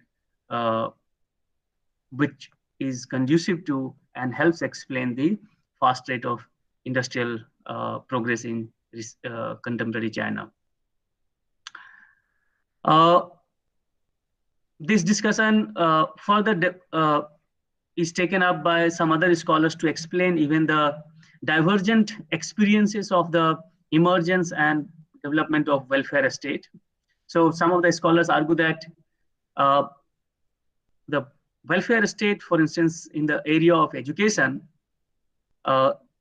more fully developed and were more dynamic and impactful in the Protestant countries, like the Scandinavian regions, Nordic regions, and less so in the Catholic regions. And once again, here, the different ethical emphasis placed in the Protestant and Catholic religions had something to contribute to these differences in the emergence and development of the welfare state, including in this study, the case of education, which received more public funding in the Protestant regions than the Catholic regions. And the Catholic region had stressed on family responsibility of care. Therefore, the role of the state in taking care of welfare and supporting welfare was also low. You may consult, for instance, a work by Bussemeyer and Nicolai on education. Is a chapter in the Oxford Handbook of the Welfare State. Let me take the last conceptual work here is from a number of scholars, but contributing, formulating the same argument. That is, it says that whatever said before, whether in terms of the condemnation of the religiosity as the source of superstition and therefore obstacle to modern industrial development, the enhancement of welfare, etc., or the condemnation of East for not having the religious reform along the line of Protestant religion, and therefore not having the same kind of ethics conducive to modern industrial development.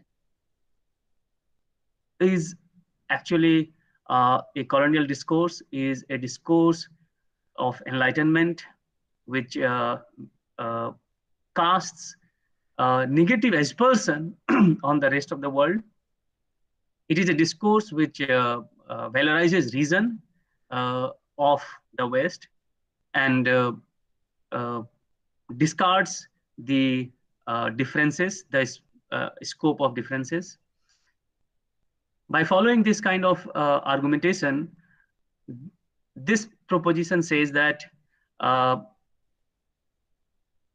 if the people in India, for instance, in case of Dipesh Chakravarti argues this in his book Provincializing Europe, Post-Colonial Thought and Historical Difference. To an extent, he had anticipated, he had laid down this argument even in his earlier book, Rethinking Working Class History. He says that the working population, for instance, in Calcutta jute mills, believed in the power of the god and goddesses. They worshipped, for instance, the Vishkarma, or the peasantry worshipped several gods and goddesses for their health and safety, for fertility, for good monsoon, etc. Then they accorded agency of transformation, agency of life to this metaphysical entity, and for them it was the reality, and that should be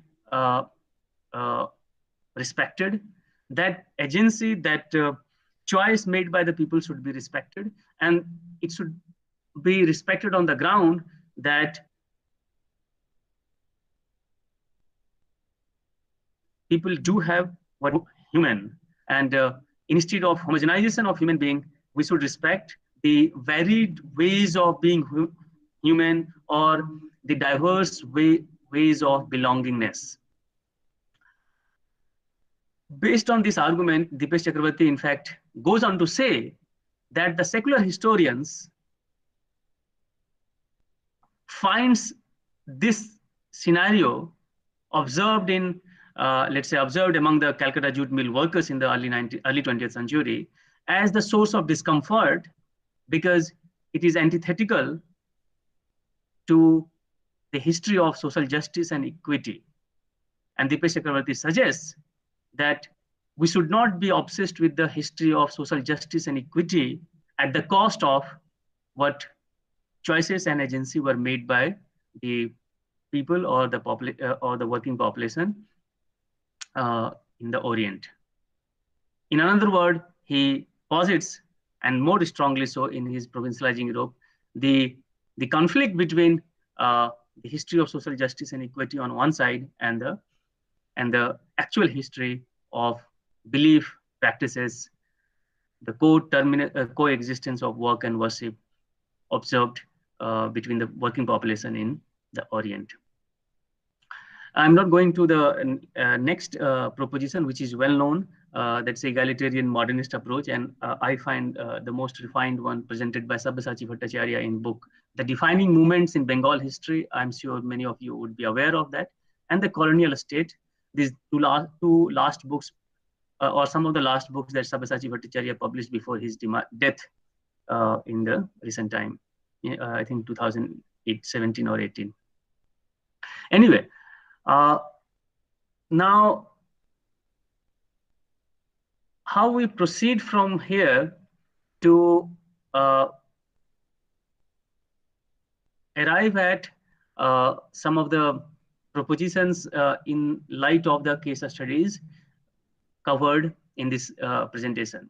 So I'm going to propose here that religious beliefs and rights operational in the realm of work, of course, mediate work relations and transactions with the cosmos, but it also shapes sociability and sociality, and it has ramifications for welfare gains and institutions. So the first case study that I'm going to bring to you in order to make this discussion accessible is related to the craftspersons. And these craftspersons who were worshipper of the Vishkarmas, and Kali. And the case study, there are a number of studies, but two case studies that I have relied upon come from Karnataka and Gujarat. In both these regions, which were initially part of the Western India, and currently I have been working on Western India, they were the people including five trades: goldsmiths, coppersmiths, sculptors and masons, and then blacksmiths.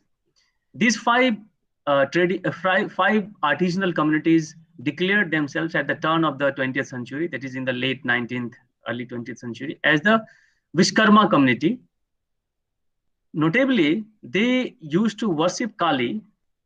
So Kali is not confined to just Bengal or Jharkhand or Eastern India, because that's how we know the worshipping of Kali. In fact, Kali was worshipped by even the artisans, these Vishkarma artisans in Karnataka. They used to worship Kali, but at the turn of the 20th century, they declared that they are the Vishkarma communities, and they claim to be Vishkarma Brahmins. That's important to note. And by 1911, the census report enumerator actually documented them as the Vishkarma Brahmins. Why did they claim to be Vishkarma Brahmins? Of course, has to do with the fact that they aspired to break away from the lowly social status accorded to them in the Hindu caste divided society. And by claiming Vishkarma Brahmins, they claimed respectability, they claimed dignity. Then they, over the time, began to install the image of Vishkarma in the temples of Kalis which they had built up in Karnataka.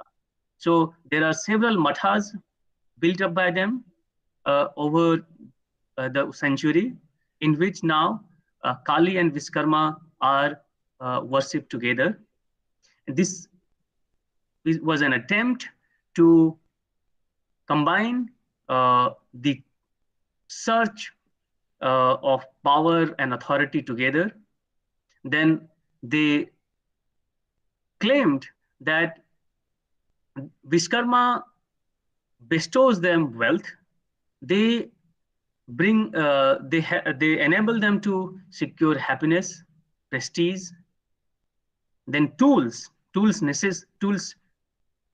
significant for their trades, whether goldsmith, coppersmith, blacksmith, or mason, all of them in the skilled artisanal industry is still relying on the tools which they consider are the gift of the Vishkarma himself. Furthermore, they believe that Kali, which they worship with different names, including Kali, then Randalma, in Gujarat they call her Randalma, who is supposedly, in their belief, the daughter of Vishkarma himself. Then they conflate Randalma and Kali with also what they call Chamundama, and there are temples of Chamundama in these regions, and of course Durga. So sea is the source of safety. Sea is the source of social bonds.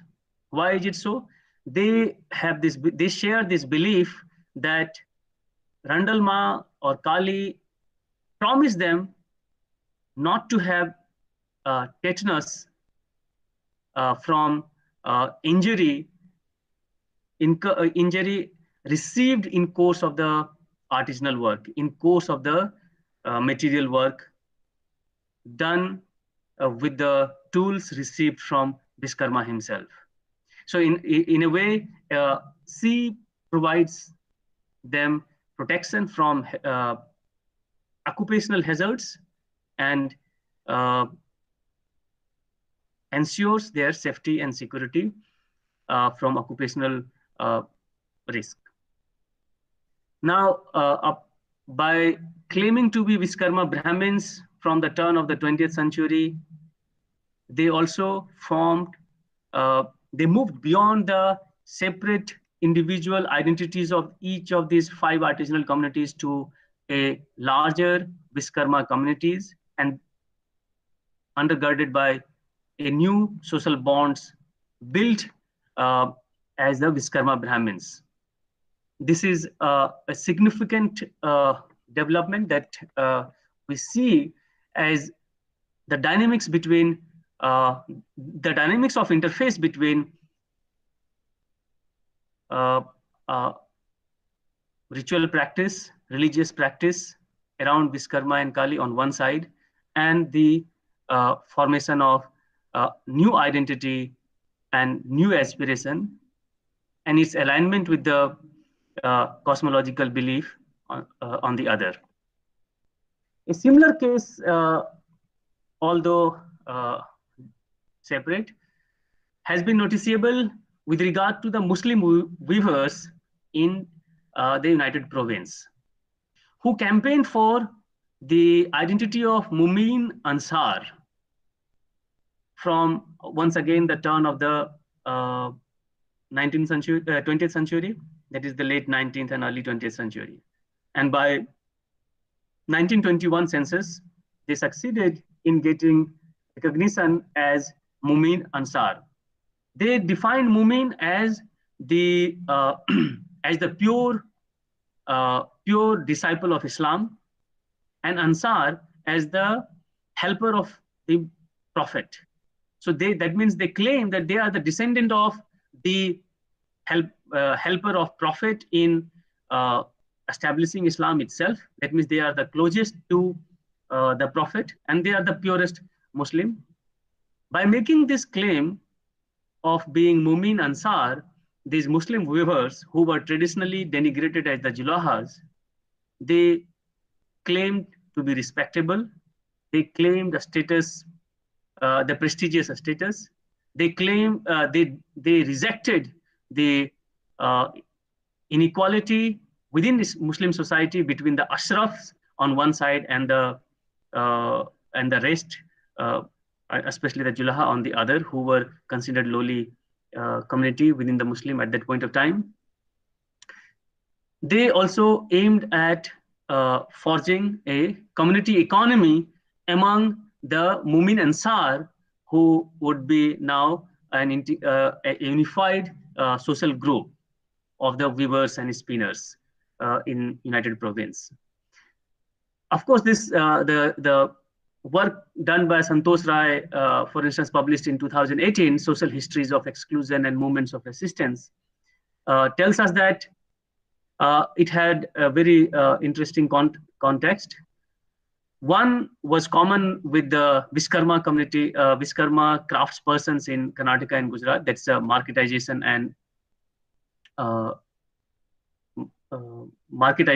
and commercialization that contributed to revival of some of the artisanal activities in India. The second, in case of the Muslim weavers in United Province, it was an attempt to free oneself from the tax imposed on the house tax imposed by the Jamindars in Eastern United Province on the Julahas, on the ground that they were the lowly caste. And by rejecting the condemnation as a lowly caste, they also objected to the demand of taxes on the Julahas. And taxes were on their house, on their loom. And in fact, there were the court cases in the 1920s, 1930s to prove and counterprove that whether they were the lowly caste or not. And they, by 1939, 1940, they succeeded in Allahabad High Court to prove that they are the Mumin Ansar and they were not lowly caste, and therefore they could not be charged loom tax and hut tax. One of the consequences of this kind of cosmological development in both cases that I have just briefed is that they claim to be respectable social group. They claim to be a newly unified community. However, and they also rejected the low caste status accorded to them, but they did not challenge the caste system as such. In fact, the Muslim weavers asked their members to distance themselves from the chamars, from the outcast, in order to prove that they are the respectable higher social group. In a way, they became complicit in perpetuating the caste order, even though they were claiming to be moving out and moving away from the lowly status and claiming to be a respectable social group, whether Vishkarma Brahmins or the Mumin Ansar.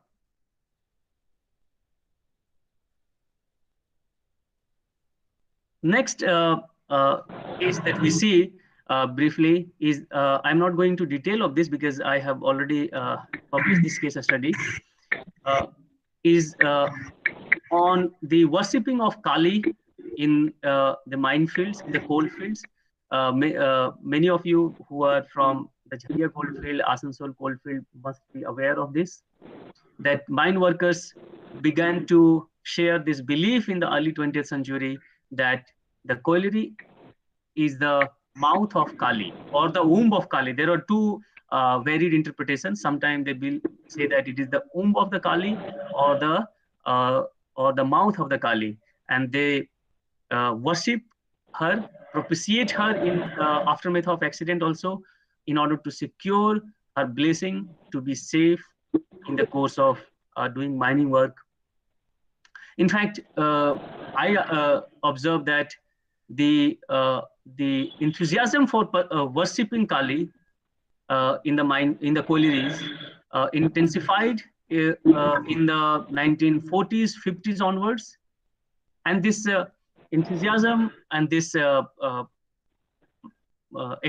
widespread involvement of social group across the caste community lines in the coalfield had something to do with their negotiation with the Department of Occupational Health and Safety, which had come into the rules and regulations which had come into existence in the aftermath of 1923-24 Act, Workmen's Compensation Act. Since the management regularly argued that the mine workers were themselves being ignorant, being agriculturist, being misadventurous, responsible for the accident, therefore non-deserving for compensation. On contrary, mine workers argued that it was the management who was responsible for accident, and they argued that the Kali, it was the anger of the Kali responsible for that, and they propitiated Kali to secure blessing for safe mining. From 1950s onwards, in fact, they counterposed it by arguing that the management not ensuring safety is actually not true believer of Kali herself. And this struggle went on. Later on, it diminished, and I have observed that by early decades of the 21st century, the enthusiasm observed in the conduct of Vedic yag or yajna has to an extent occupied the space and reduced the space of the worshipping of Kali in the especially Jharia coalfield. And this Vedic yajna, which I observed during my anthropological survey in the Jharia coalfield, is of course worship of the Brahma, and it's not just for the sake of the safety and wealth from the mines, but for the so-called moral, social, prosperous order in the coalfield in general. It's also a shift away from the worship of a female goddess to male god, with all its social and cultural meanings attached to it. Now, let me, I am skipping the last case study that is in the agrarian society. Let me go now to the some of the conclusions that we can draw from this. So what we see is that as opposed to the, for instance, the study done by Deepesh Chakravarti on the Calcutta jute mills, and others that I mentioned to under my slides related to conceptual framework. What we see here is the diachronic phenomena of coexistence between work and worship rather than synchronic. And what we observed is the religious dynamics in the Orient. So it was not a static, rather there was the religious dynamics. Alongside, what we also see is the emergence of Baconian cosmological view of development, where whether it is Kali or whether it is Viskarma or Mumin and Ansar, all of them had associated themselves with the pursuit of wealth, with the pursuit of happiness, with the pursuit of social status, respectability, prestige, access to livelihood, access to tools, etc.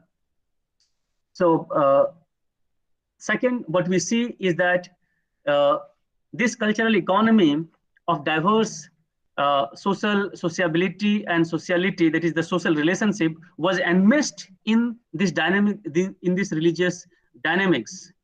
And unlike Deepesh, what we observe is there, what we claim here is that this religious dynamics around coexistence of work and worship could be written also in the language of quest for social justice, equity, improvement, and reordering of hierarchy. So that is what we find across all these cases that I have just presented, where they were trying to move out of the lowly caste status imposed on them. They were claiming the higher social status, respectable social status.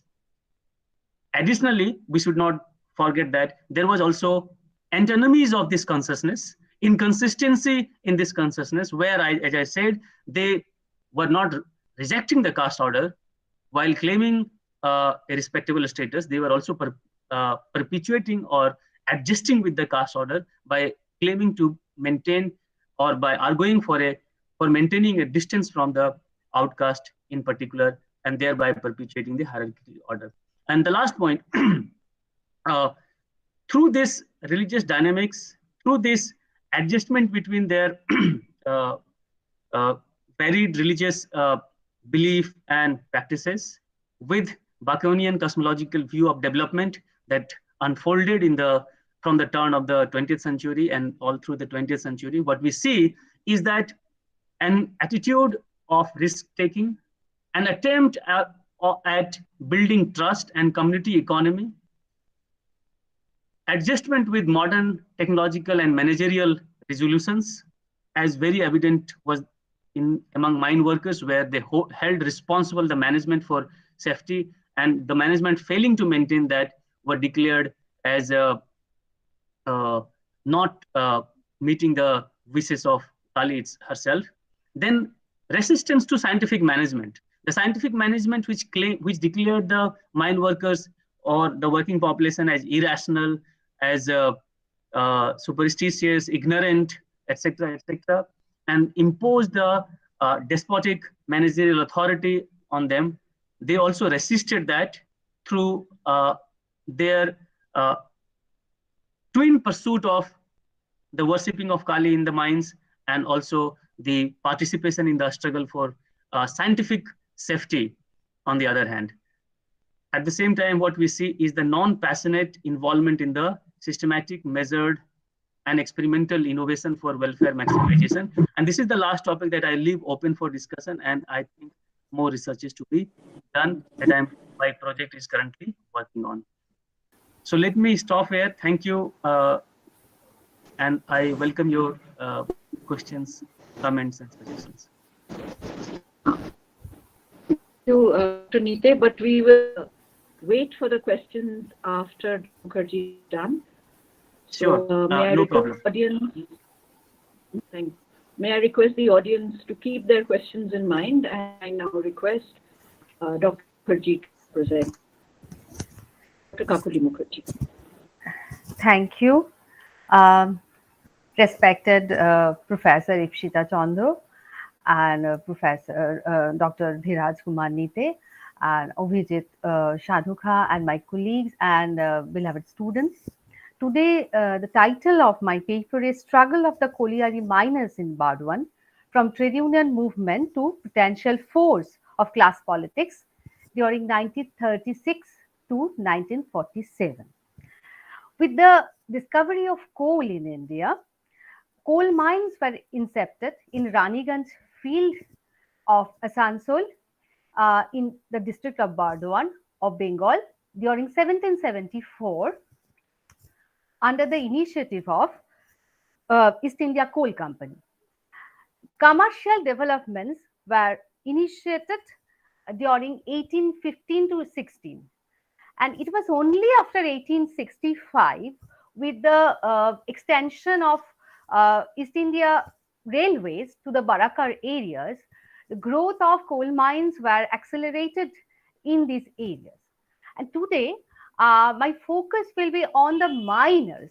You know, with the coming of the modern industries, the modern working force came to the fore, and the majority of these miners were drawn from the adjacent rural areas, and particularly they were drawn by some agents appointed by the coal companies, and these miners were basically at the beginning were dispossessed peasants, displaced artisans who were being entrapped by these agents, almost became indentured labor in the mines.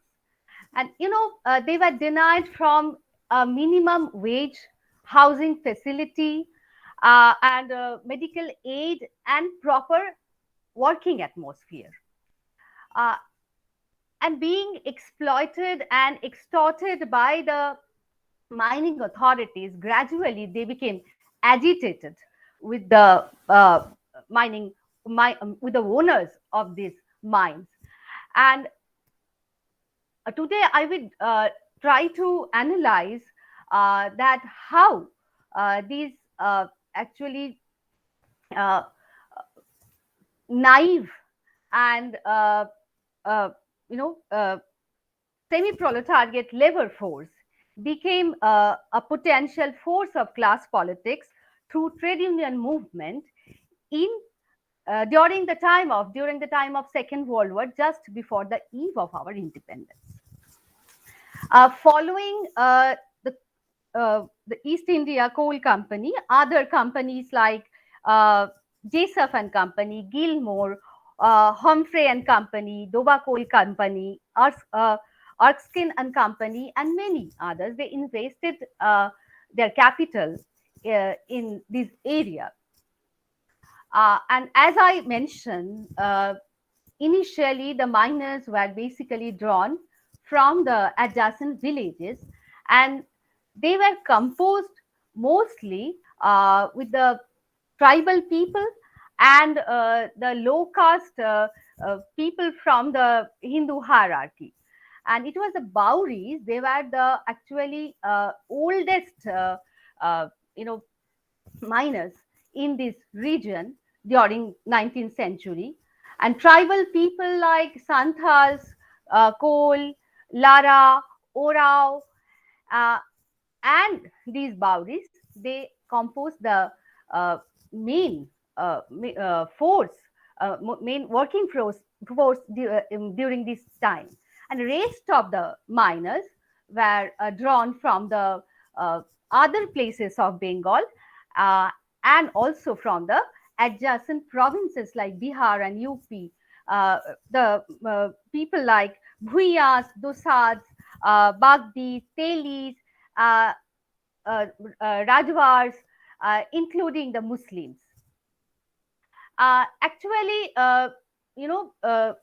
they recruited the owners, the mining owners. The mine owners, they recruited these people by appointing a particular type of agent, and and showing these dispossessed, displaced, evicted people from the rural areas, by showing them false hope of lucrative financial benefits.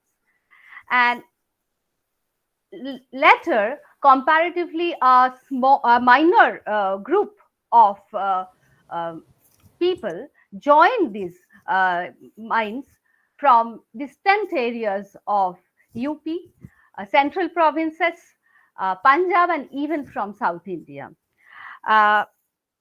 Here, women and children, they actually formed a substantial force of cheap labor force. And among this mixed labor force, the Santals, Kol, Lara, Orao, and the Bauris, they used to work in family groups. Now, I would like to tell you about the miseries and the reason behind the primary agitation of these miners with these colliery authorities.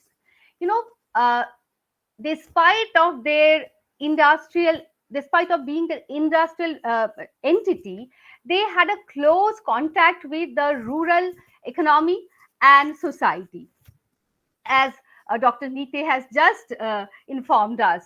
You know, and these Bauris, they, as the oldest mining group, they could not appear in the mines during the time of harvest, and they often and they not only could they and not only during that phase, if they found that enough food is there in their houses to survive, they refuse to return to the mines. And understanding these crises, we have seen that in the early days, some of the mining authorities, they even try to settle them with giving them some land to cultivate, with the condition that they will be having occupancy right over these lands till they would work for this colliery. But this offer was also, actually turned down by the miners, because from the very beginning there was a notion among them that it was a kind of temporary job, which is not going to enable them to live their life on a permanent basis. And there were other reasons for that. You know, they felt very insecure in these mines. They actually had to lift coal with the hackneyed tools like hammer and chisel. They used to work with the lamp, which was used actually to enlight the areas where they used to work. It had a pungent smell with a poisonous gas because of the presence of a special kind of mineral oil from Burma in this. And due to that, the workers had been suffering from tuberculosis, asthma, and several stomach-related diseases. And to them, actually, these collieries appeared as death traps. And the area they used to live, which was known as the Dhauras, it was actually inhabitable. You know, they were provided with straw and ropes, nails, and wattle to make their shanties. And almost 9 people used to live in a house sized 12 into 20 inches feet. And you know, if some of them wanted to live with their family in that house, he had to build a kind of makeshift room out of that.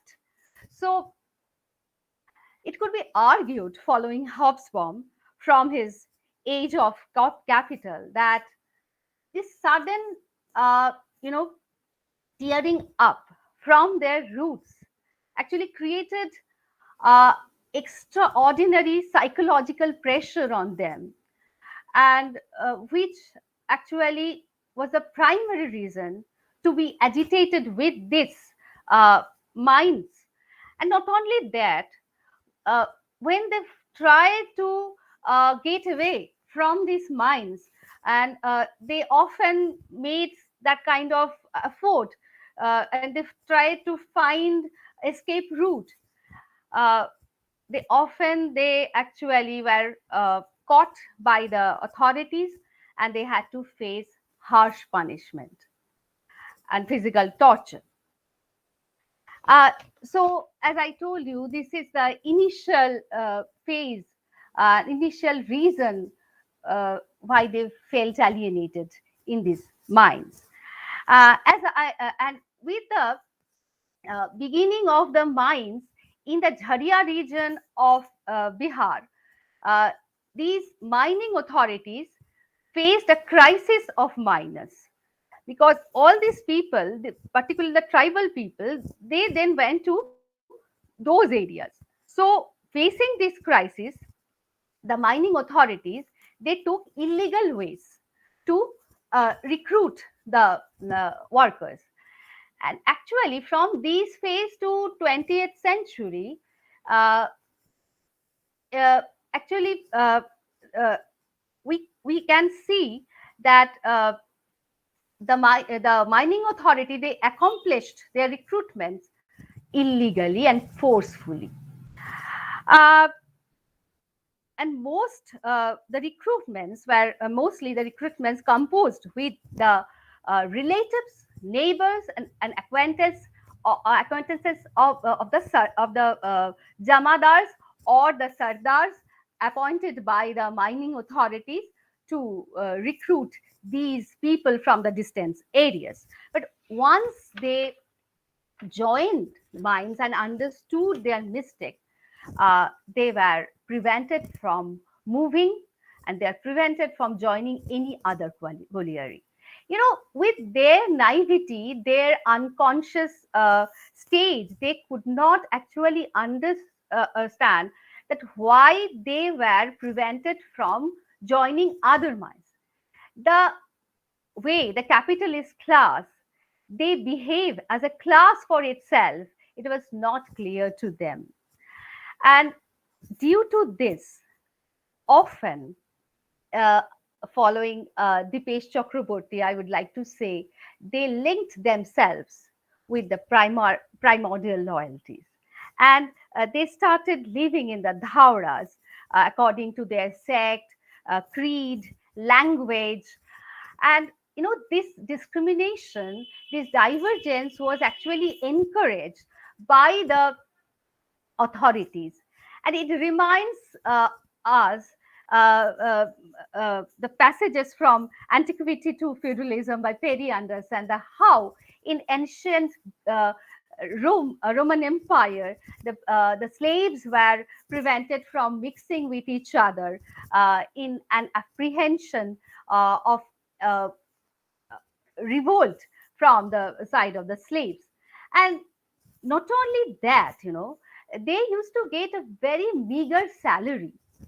It was during this time they used to get 8 annas a day, and to actually to suffice their economic to suffice their livelihood, they often prayed to the sardars or the jamadars to for advance, and this advance was granted to them by the managers through these sardars, but it actually pulled them towards the debt bondage, towards a debt bondage, because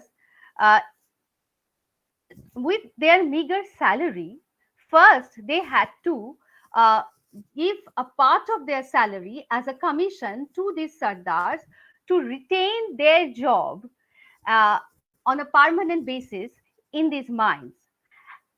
So again, they had to suffer with that meager salary, and they were compelled to take credit from moneylenders, from the shopkeepers, and in despair, and also with their inhuman, onerous job, they often succumb to the liquor shops, which were established just opposite their workplace.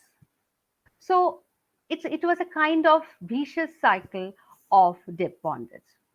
And all it could be argued that all these people had a tacit relation with the demanding authorities to keep them quiet, to prevent them to develop any kind of protest against these injustice odd done to them.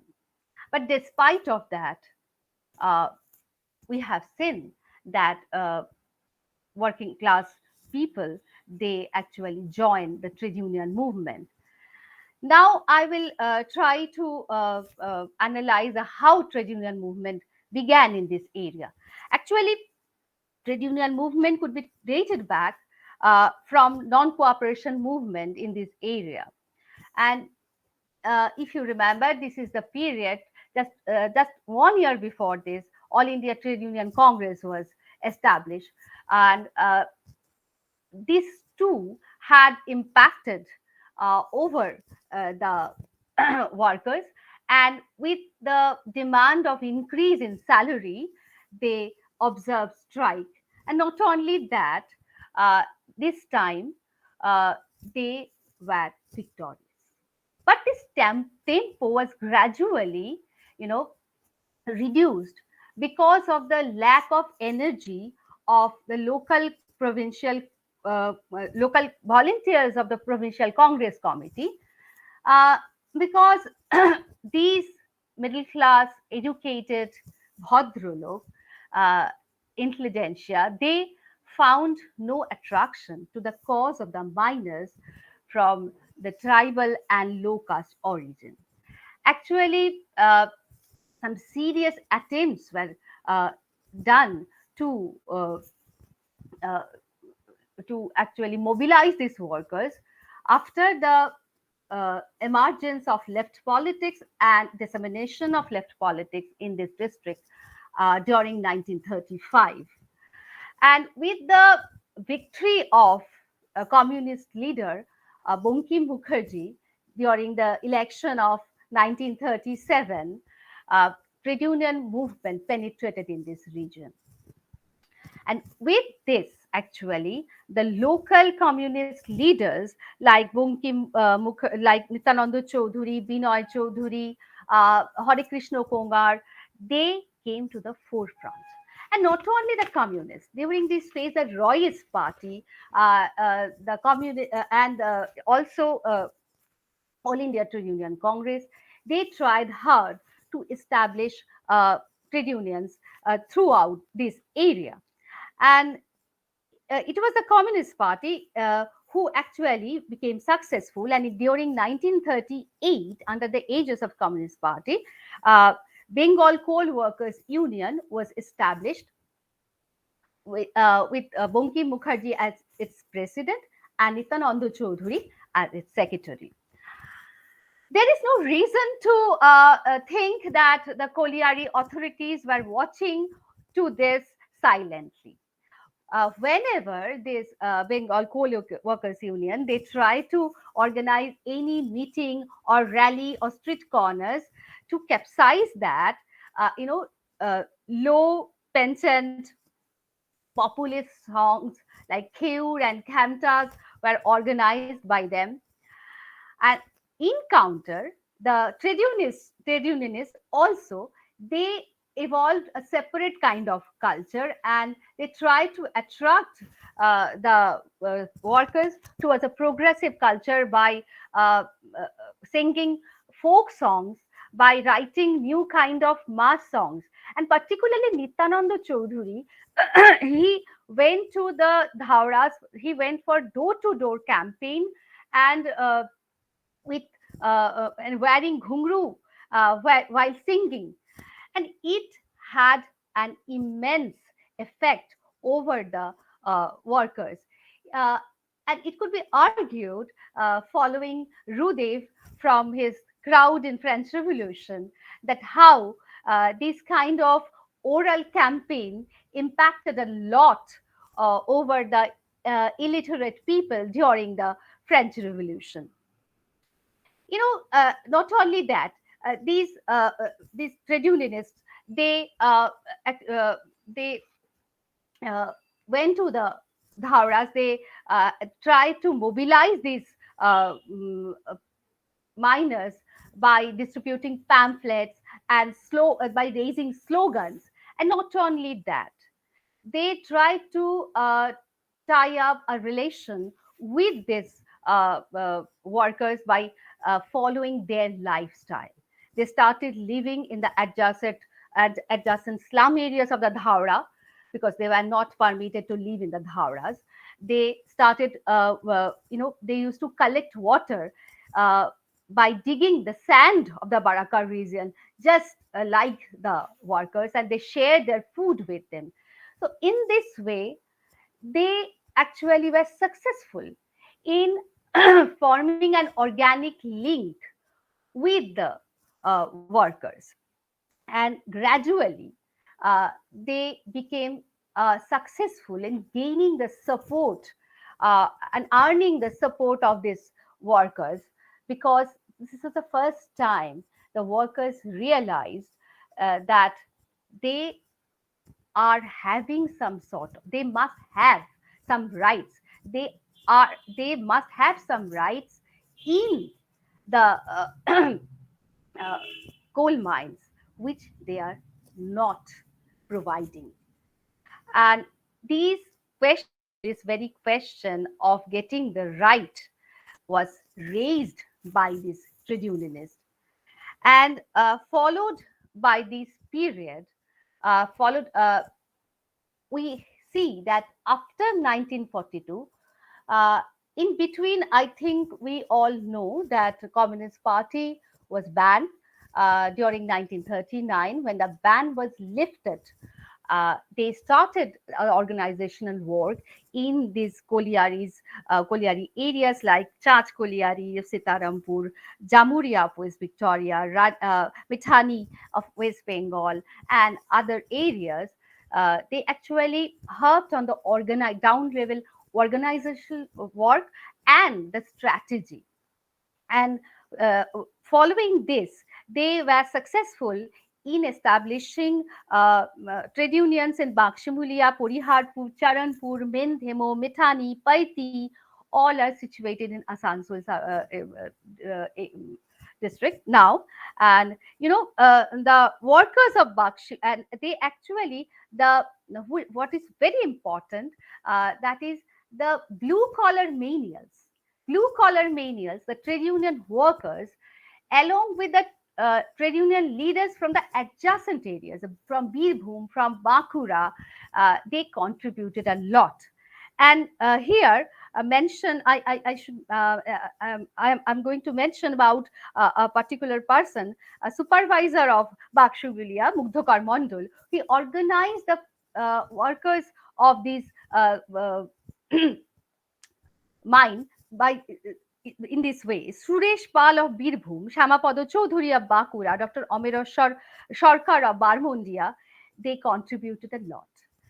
As I have mentioned, that these trade union workers, they had a close connection with the rural areas, and it had been helpful for the organizers of trade union to develop a tie between the peasants and the workers through these semi-proletarian position of the miners. The rural proletarian also, they had been mobilized to fight against the injustice of the landed gentries of this area, and it impacted a lot on the miners who had a close connection with the adjacent villages. And Chandra Bharkar has also argued in his The Origin of Indian Capitalism in India, that in Bombay also these rural connections strengthen workers' collective power. And rural ties actually helped the wage earners to intensify their struggle against the colliery mill, colliery mine owners. Though the communists during this phase of Second World War, they declared this war as people war. But despite of that, they were not allowed to move in the collieries freely. And there are several, they found several kind of prohibitions which was imposed on them. So it was a conscious effort by them to develop a kind of mass support, generate a kind of mass support in the adjacent areas. And they were successful in this. And that is why most of the trade union offices were established in this area. And the miners who had a close connection with these areas were influenced by this. And these miners now, they must have played a major role in mobilizing their fellows in the mines. And now I would like to go to the first phase of movement, which actually was a success, collective success of the miners here. That was started during 1944. And the miners from Jamuria, Rotibati, Londa, Sripur, West Victoria, they observed sporadic and short-lived strike initially with the demand of increase in their salary. Actually, during this phase, they were receiving a very meager amount of salary, even lower from the salary they used to get during 1920. On the other hand, the high officials, their salary was increased. So these people, they went for strike, and a large-scale exodus was seen from the mining industries to the agricultural arena, and military construction were due to this low salary.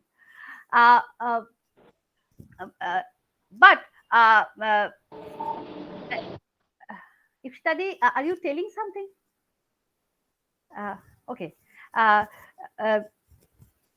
So during this phase, almost the majority of the miners, they went on strike, and being compelled with the situation, as coal production and supply of coal was necessary in war. So the mining authorities like Indian Mining Association, Colliery Works Association, Mining Federation, they had to settle this crisis by a meeting with the All India Trade Union Congress and Bengal Coal Workers Union, with the contemporary Coal Commissioner M.C. Joshi. And their demand was, the demand of the miners were actually became victorious. So this is the first time the collective power, the collective struggle of the miners were noticed. They became victorious, and they understood their power as a class. Not only that, perhaps it was the first time they understood the different class position of themselves and the mining authority. And by this success, the other left trade union organizations like the Bengal Miners Association of the Roys and the Communist League, Communist League of India, they established their trade unions. Also, the CSP, they established their trade union offices during this phase. Though, according to the government report, the IB report shows that they failed to create any major influence over the workers. On the other hand, with a relentless and regular propaganda to mobilize the workers to organize movement for justified demands, constant support for the demand of wage hike, intensive communication with the workers turned the communists and the Bengal Coal Workers Union as the most dependable auxiliary force to the workers. The popularity of the Bengal Coal Workers Union accelerated. They earned the support and in the faith of the workers during this phase. And this is the first phase, as I told, as I mentioned, that being the organ of the poor and the marginals of the marginal, establishment of unions manifested the collective grief, pain, agony, struggle on the one hand, and dream and achievements on the other hand, by organizing the workers as a class for itself, from class in itself, from the first time, for the first time, And now I will I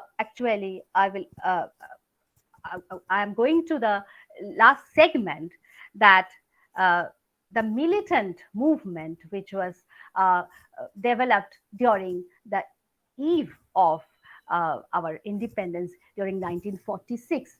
This time, even the most unorganized sector of the collieries, they joined the movement, centering the issue of layoff, fixed working hour, and wage cut. And here, most of the collieries, almost all the collieries,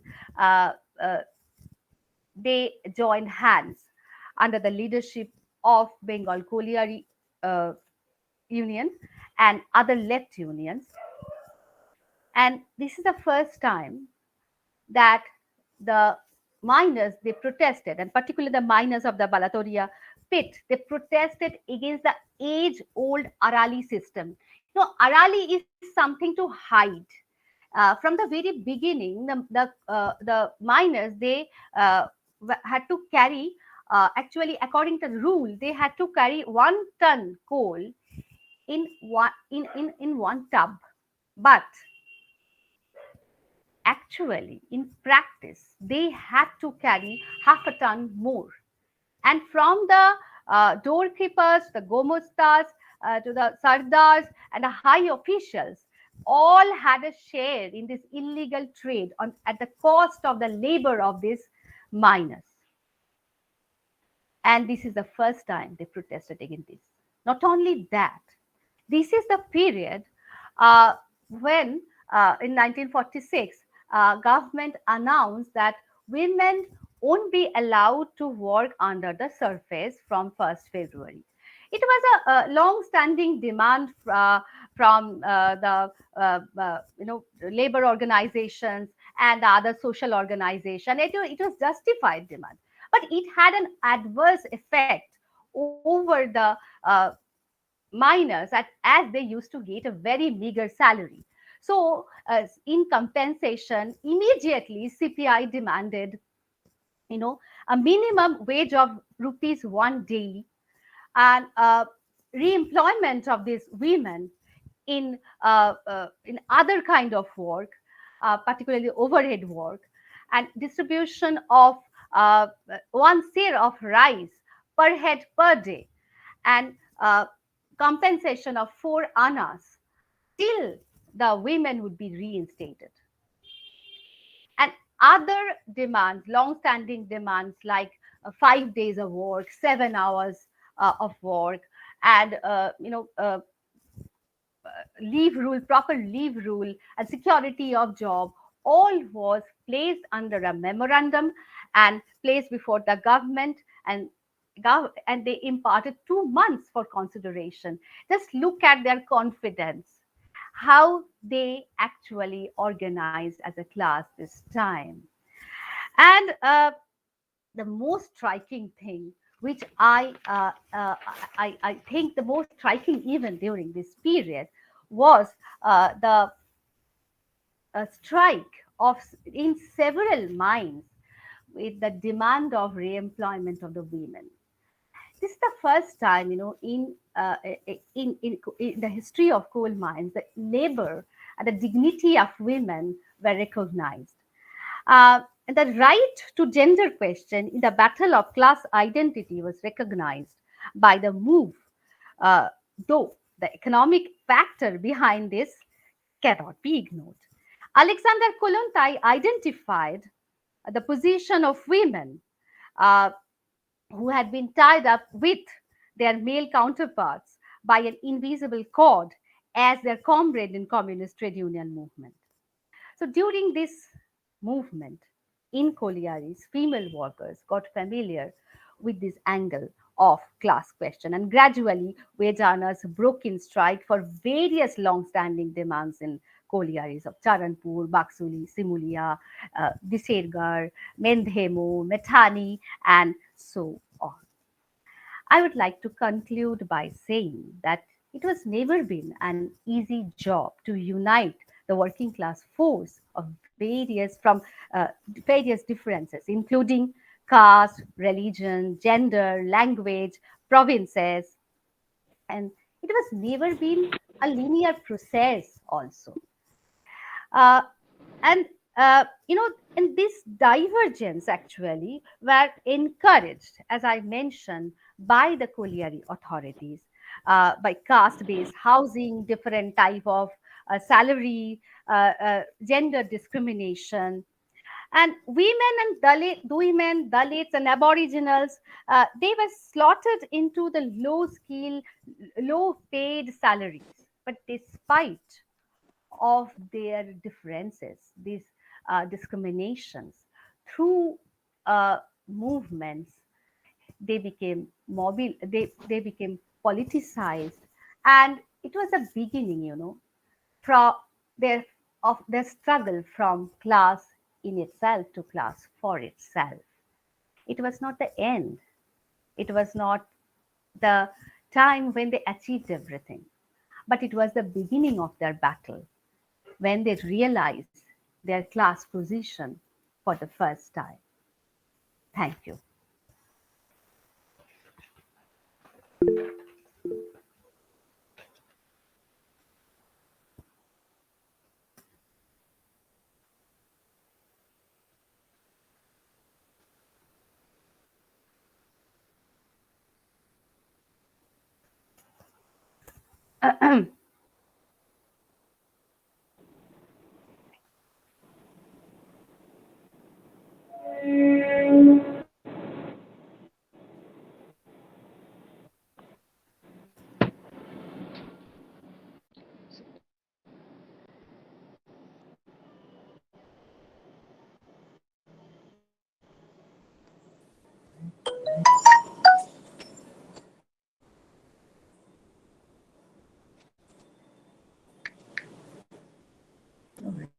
Told that there was this problems.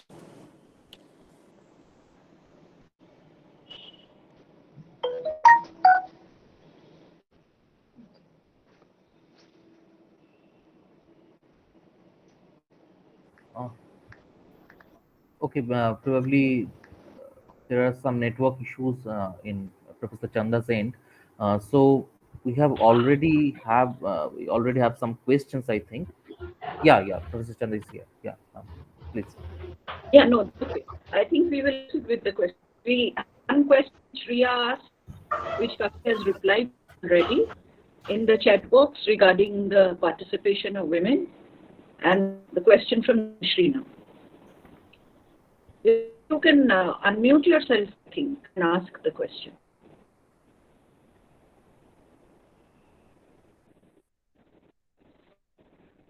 Hello, am I audible? Yeah, you. Good afternoon to all. Actually, I have one question to Dr. Kakuli Mukherjee. As we have seen in the annual report of workmen compensation of Bengal from 1923 to 1947, that a large number of application of compensation got rejected by the mine management. Now, my question is, what kind of role played by the trade union leaders in order to get compensation in Raniganj coalfield during your research period? Thank you, ma'am.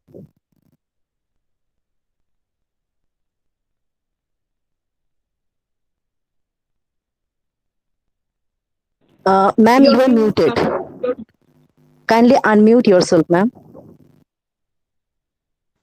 Yes, thank you.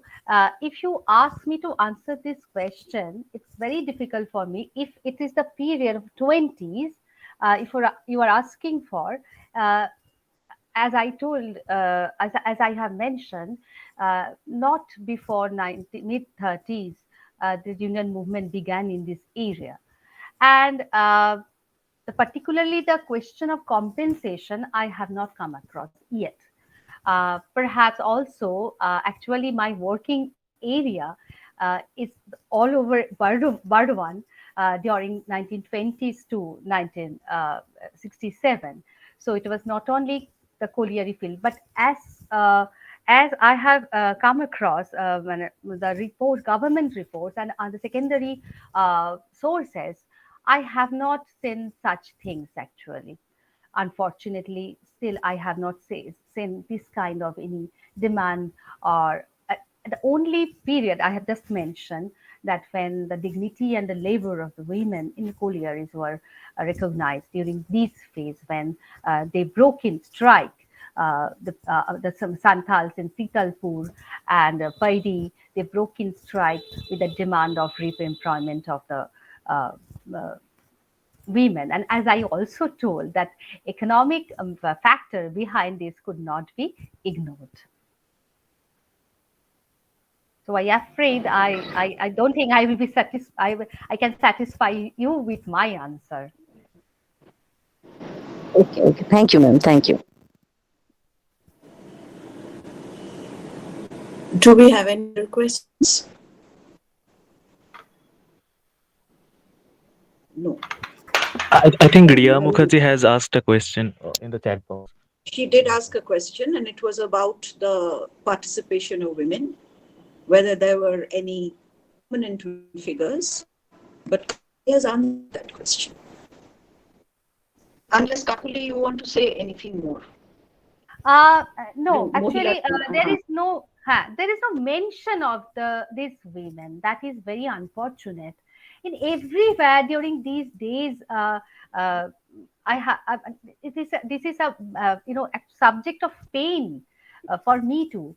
That I have not found any name of these women, though they worked from the very beginning, from the very inception of these collieries, but there is no mention of this. Rather, in Barnpur or in Durgapur, the women, the name of the Durgapur, name of this name of the women are being mentioned, but here I don't find any name.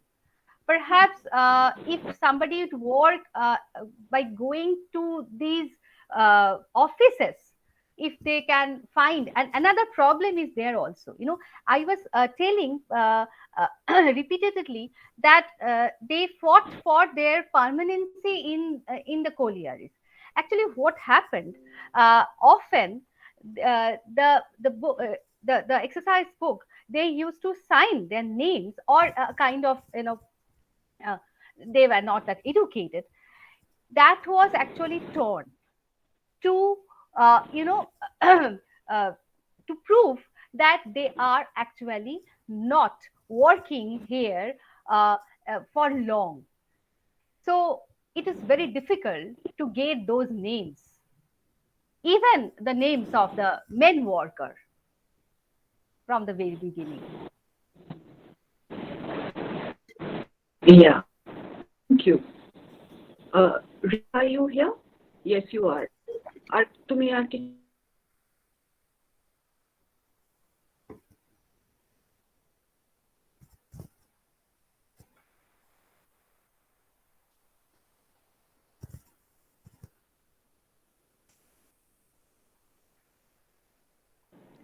an industrial town myself, and one of the things that I think Dr. Kaur spoke about right in the beginning, he said, I'm an economist, so I will be talking about things in an interdisciplinary manner. I think it's very important to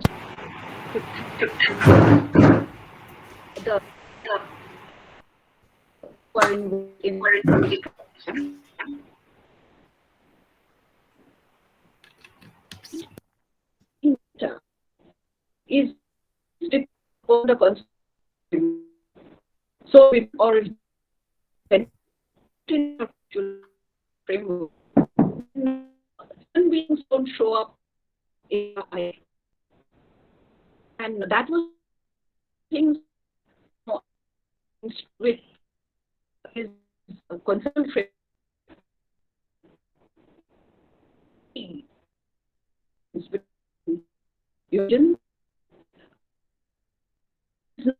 Ma'am, your voice is breaking. Your voice is breaking. Yeah. We couldn't hear you properly. Yeah. Yeah.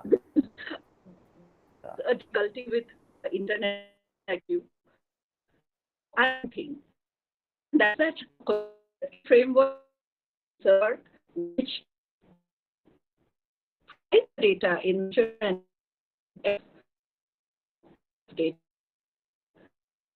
in on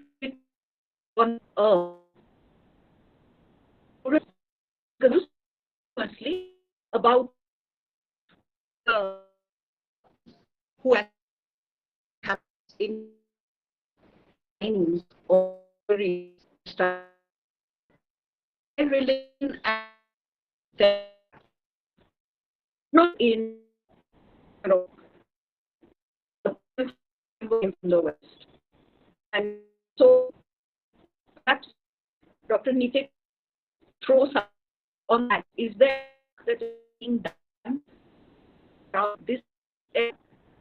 Did talk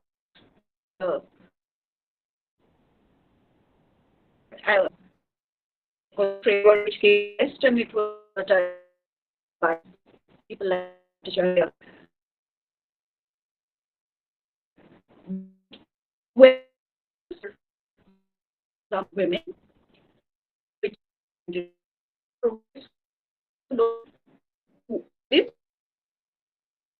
was about migration in Chotpur area. I think there have on years to the region by so since I be thanking both your friend of PV voice will be better heard.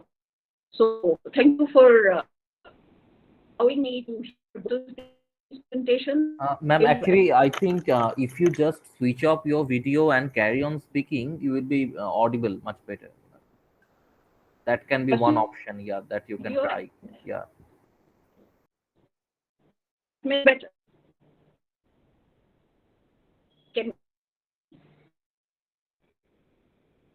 So I think we should take over the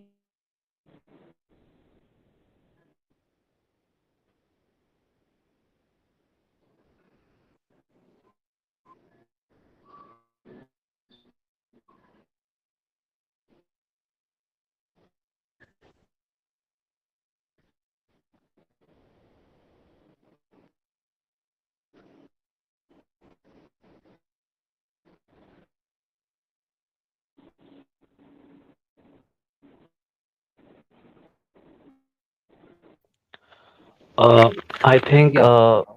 I think we should continue like this right now. So basically, Aratrika Ganguly just raised a question that is regarding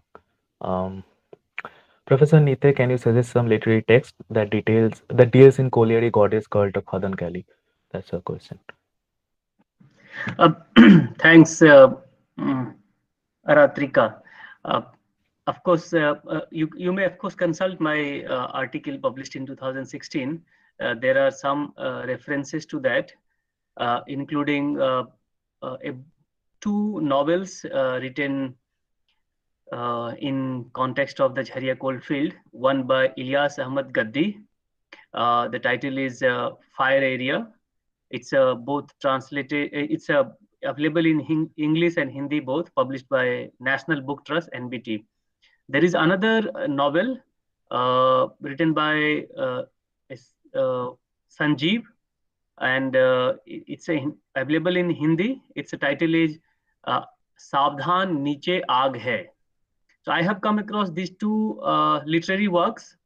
I suppose you are asking for literary works. If you are interested in similar studies done on a subject like this, there is a long list of references I have indicated in my article. Yeah. Anything else, Ratrika, that you are looking forward to? Thank you so much, sir. Actually, I was looking for to the names of the literary texts because I'm doing my PhD in indentured workers of the coal mines. That's why. Thank you so much, sir. There is a old work capturing the folk traditions of mother goddesses in India, published in 1919 by W. Crook. The title is Mother Goddesses in India, published in a journal Folk Culture. You may also consult that, where I have seen the first reference to Koila Mata. Okay, that's amazing. Thank you, sir. Yeah. So any other question by someone now? Well, I personally have two long questions to Dr. Kakuli Mukherjee and and also to Dr. Dheeraj Kumar Nite.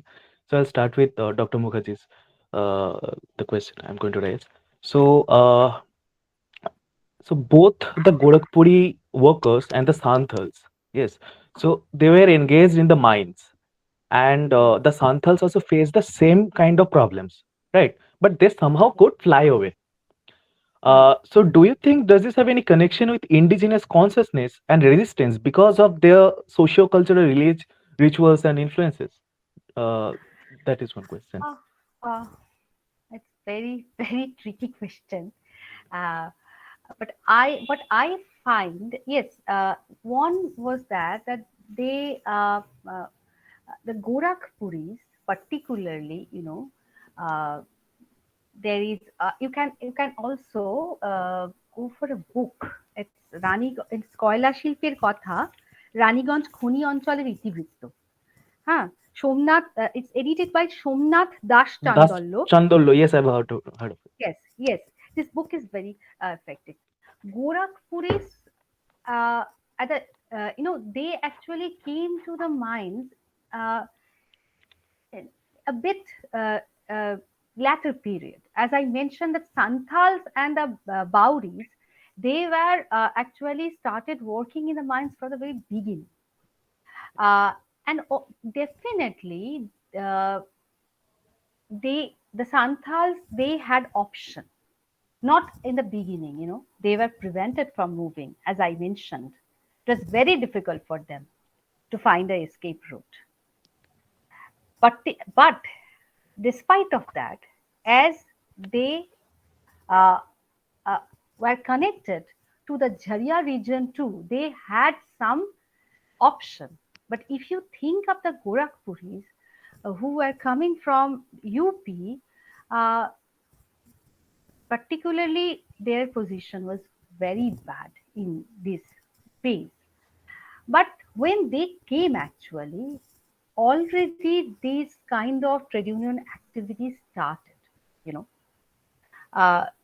So your question is really very difficult to answer for me, as I told you that I am not a sole worker on this colliery belt. But I think you are right. I think you are right. Okay, thank you, ma'am. And my second question is to Dr. Dheeraj Kumar Nite. That is, reading our field works, I and Mr. Obhijit Sadhuka, we both have seen that the youth of this particular region, the coal miner and their children, they are very much against the sacrifice rituals, because there was a basic ritual like to satisfy the goddess by sacrificing and other stuff. So is it because of the development in the work safety management, or if I extend on that particular point, that the Western imposition of modernity through coal mining may represent the newly formed colonial state in a format of century-skipping? Do you think through such uplifting of the rational is reshaping the nation itself in its own conscious form of modernity? Thanks, Mr. Prithvi. So you have observed that now the youth in the colliery field are opposed to the sacrifice, Yes. and this is not this is not uncommon observation actually.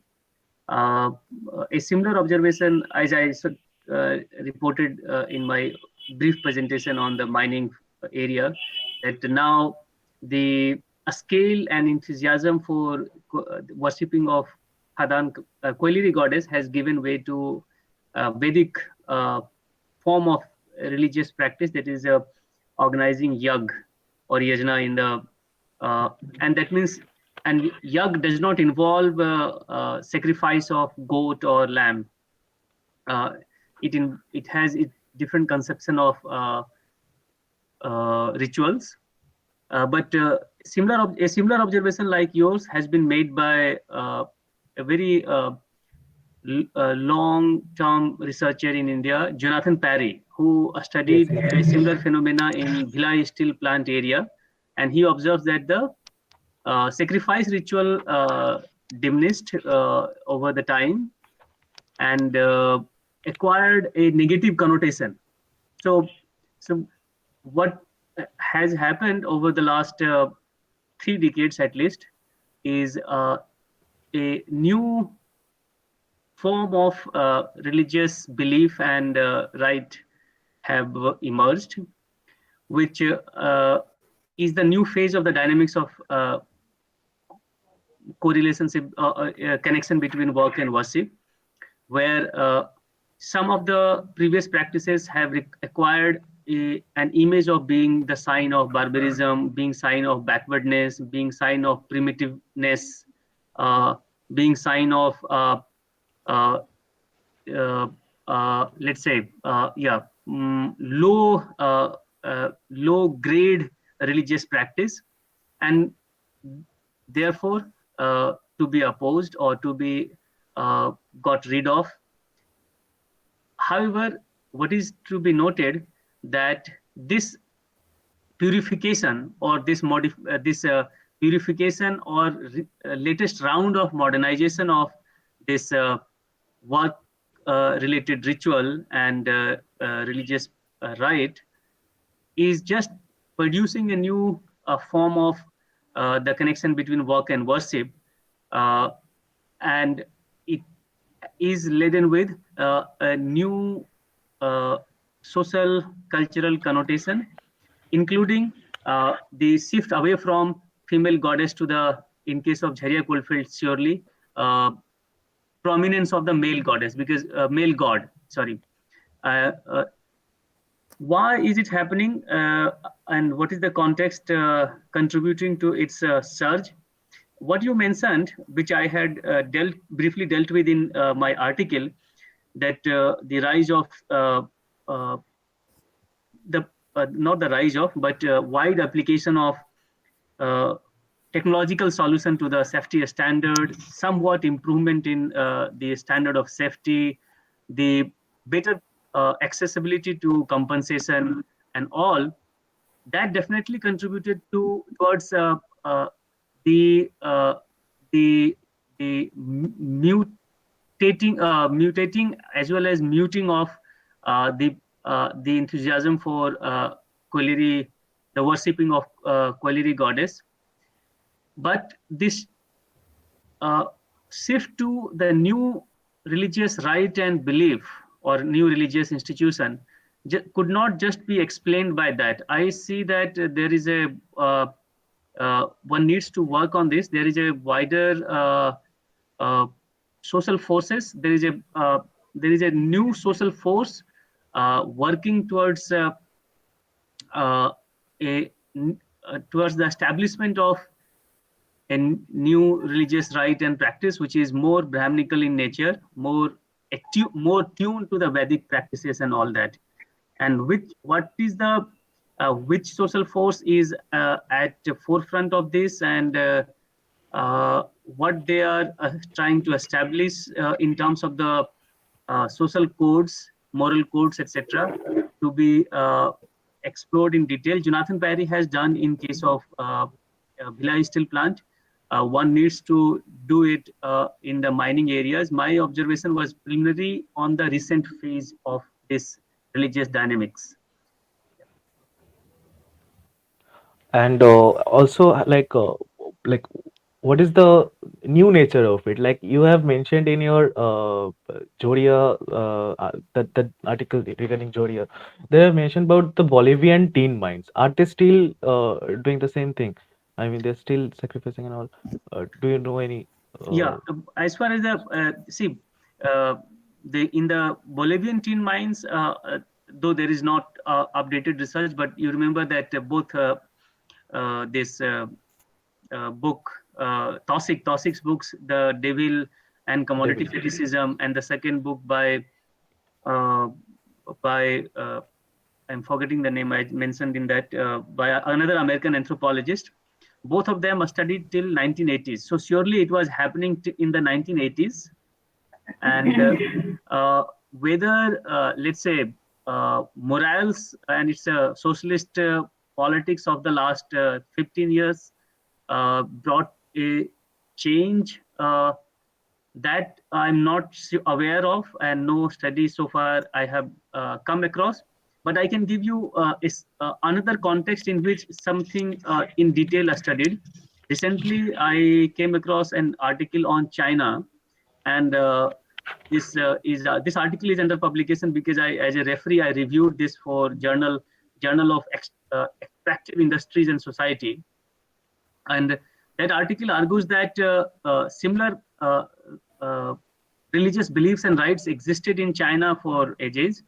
And after the Communist Revolution and nationalization of the mines, the state, the communist state, declared those belief and rights as the ideology of feudal society, and opposed them. And what they have done, they have turned many of those temples of colliery god and goddesses into the museums and libraries. And the author argues that more than that, as the safety standard improved from 1960s to 80s, the enthusiasm for and association with that religious right and belief diminished. But of late, when privatization accelerated from 90s onwards, and mining hazards also increased in China in the 90s and early 2000, then there is a return of cultural investment into such belief on the private mines in China. However, the larger argument is that there is surely a significant role of, according to the author, the mining regime, and it's a record on the safety standard, on the patronizing or withdrawal of patronage to such religious practice, on the prevalence and intensity of such belief and rites. Thank you. Thank you, sir. Prithvi, Yes. I just want to add one thing. Gorakhpuris, as they were very powerful, physically powerful, and they were kept in different tents, different camps, and they were often kept in chains. Yes. And as they were very powerful, they were exploited, and they were kept separately from others. And despite of that, when they went to their villages, they came back. That is the most astonishing thing. But actually, you can understand from this that despite this kind of behavior to them, how they were hungry, how they were poor, that they left with no other alternative except come to the mines again. Exactly. Thank you, ma'am. Thank you, sir. Any other question, Vice for now? Anyone? I think there is no other question, so we can probably end the session now. So, so this will be the end of this session, and I thank you both, Dr. Dheeraj Kumar Nithan, Dr. Kakali Mukherjee. Thank you so much for your uh, like precious and insightful lectures. Um, so this is the end of today's session. Tomorrow, we'll be having our the second day of our webinar, starting with Dr. Swati Bhattacharya, Senior Assistant Editor of Anandabazar Patrika, talking about the Ekabhinsho Shatabdir Nari Shromik, and Dr. Himadri Chatterjee, Assistant Professor of Political Science, Calcutta University, will be delivering a lecture on Working Wonders and Talking Shop, Dalit Refugee Narration of Labor. It will be chaired by Professor Sanjukta Dasgupta, Professor CU, Calcutta University. And on the second session of tomorrow's webinar, Joya Mitra, renowned author, will be speaking on delivering a lecture entitled as Dhua Koilar Okkhor, and Dr. Shekhar Bhaumik, Associate Professor of Vidyasagar College, Calcutta University. He'll be speaking. He'll be delivering a lecture entitled as Shilpayaner Gorar Porbe Raniganj Asansholer Bittanto. It will be chaired by Professor Aurobindo Samanto, Professor, the University of Bardhaman. And here is the end of this session. And thank you so much for being here. Thank you. Thank you. Thanks a lot. Thank you.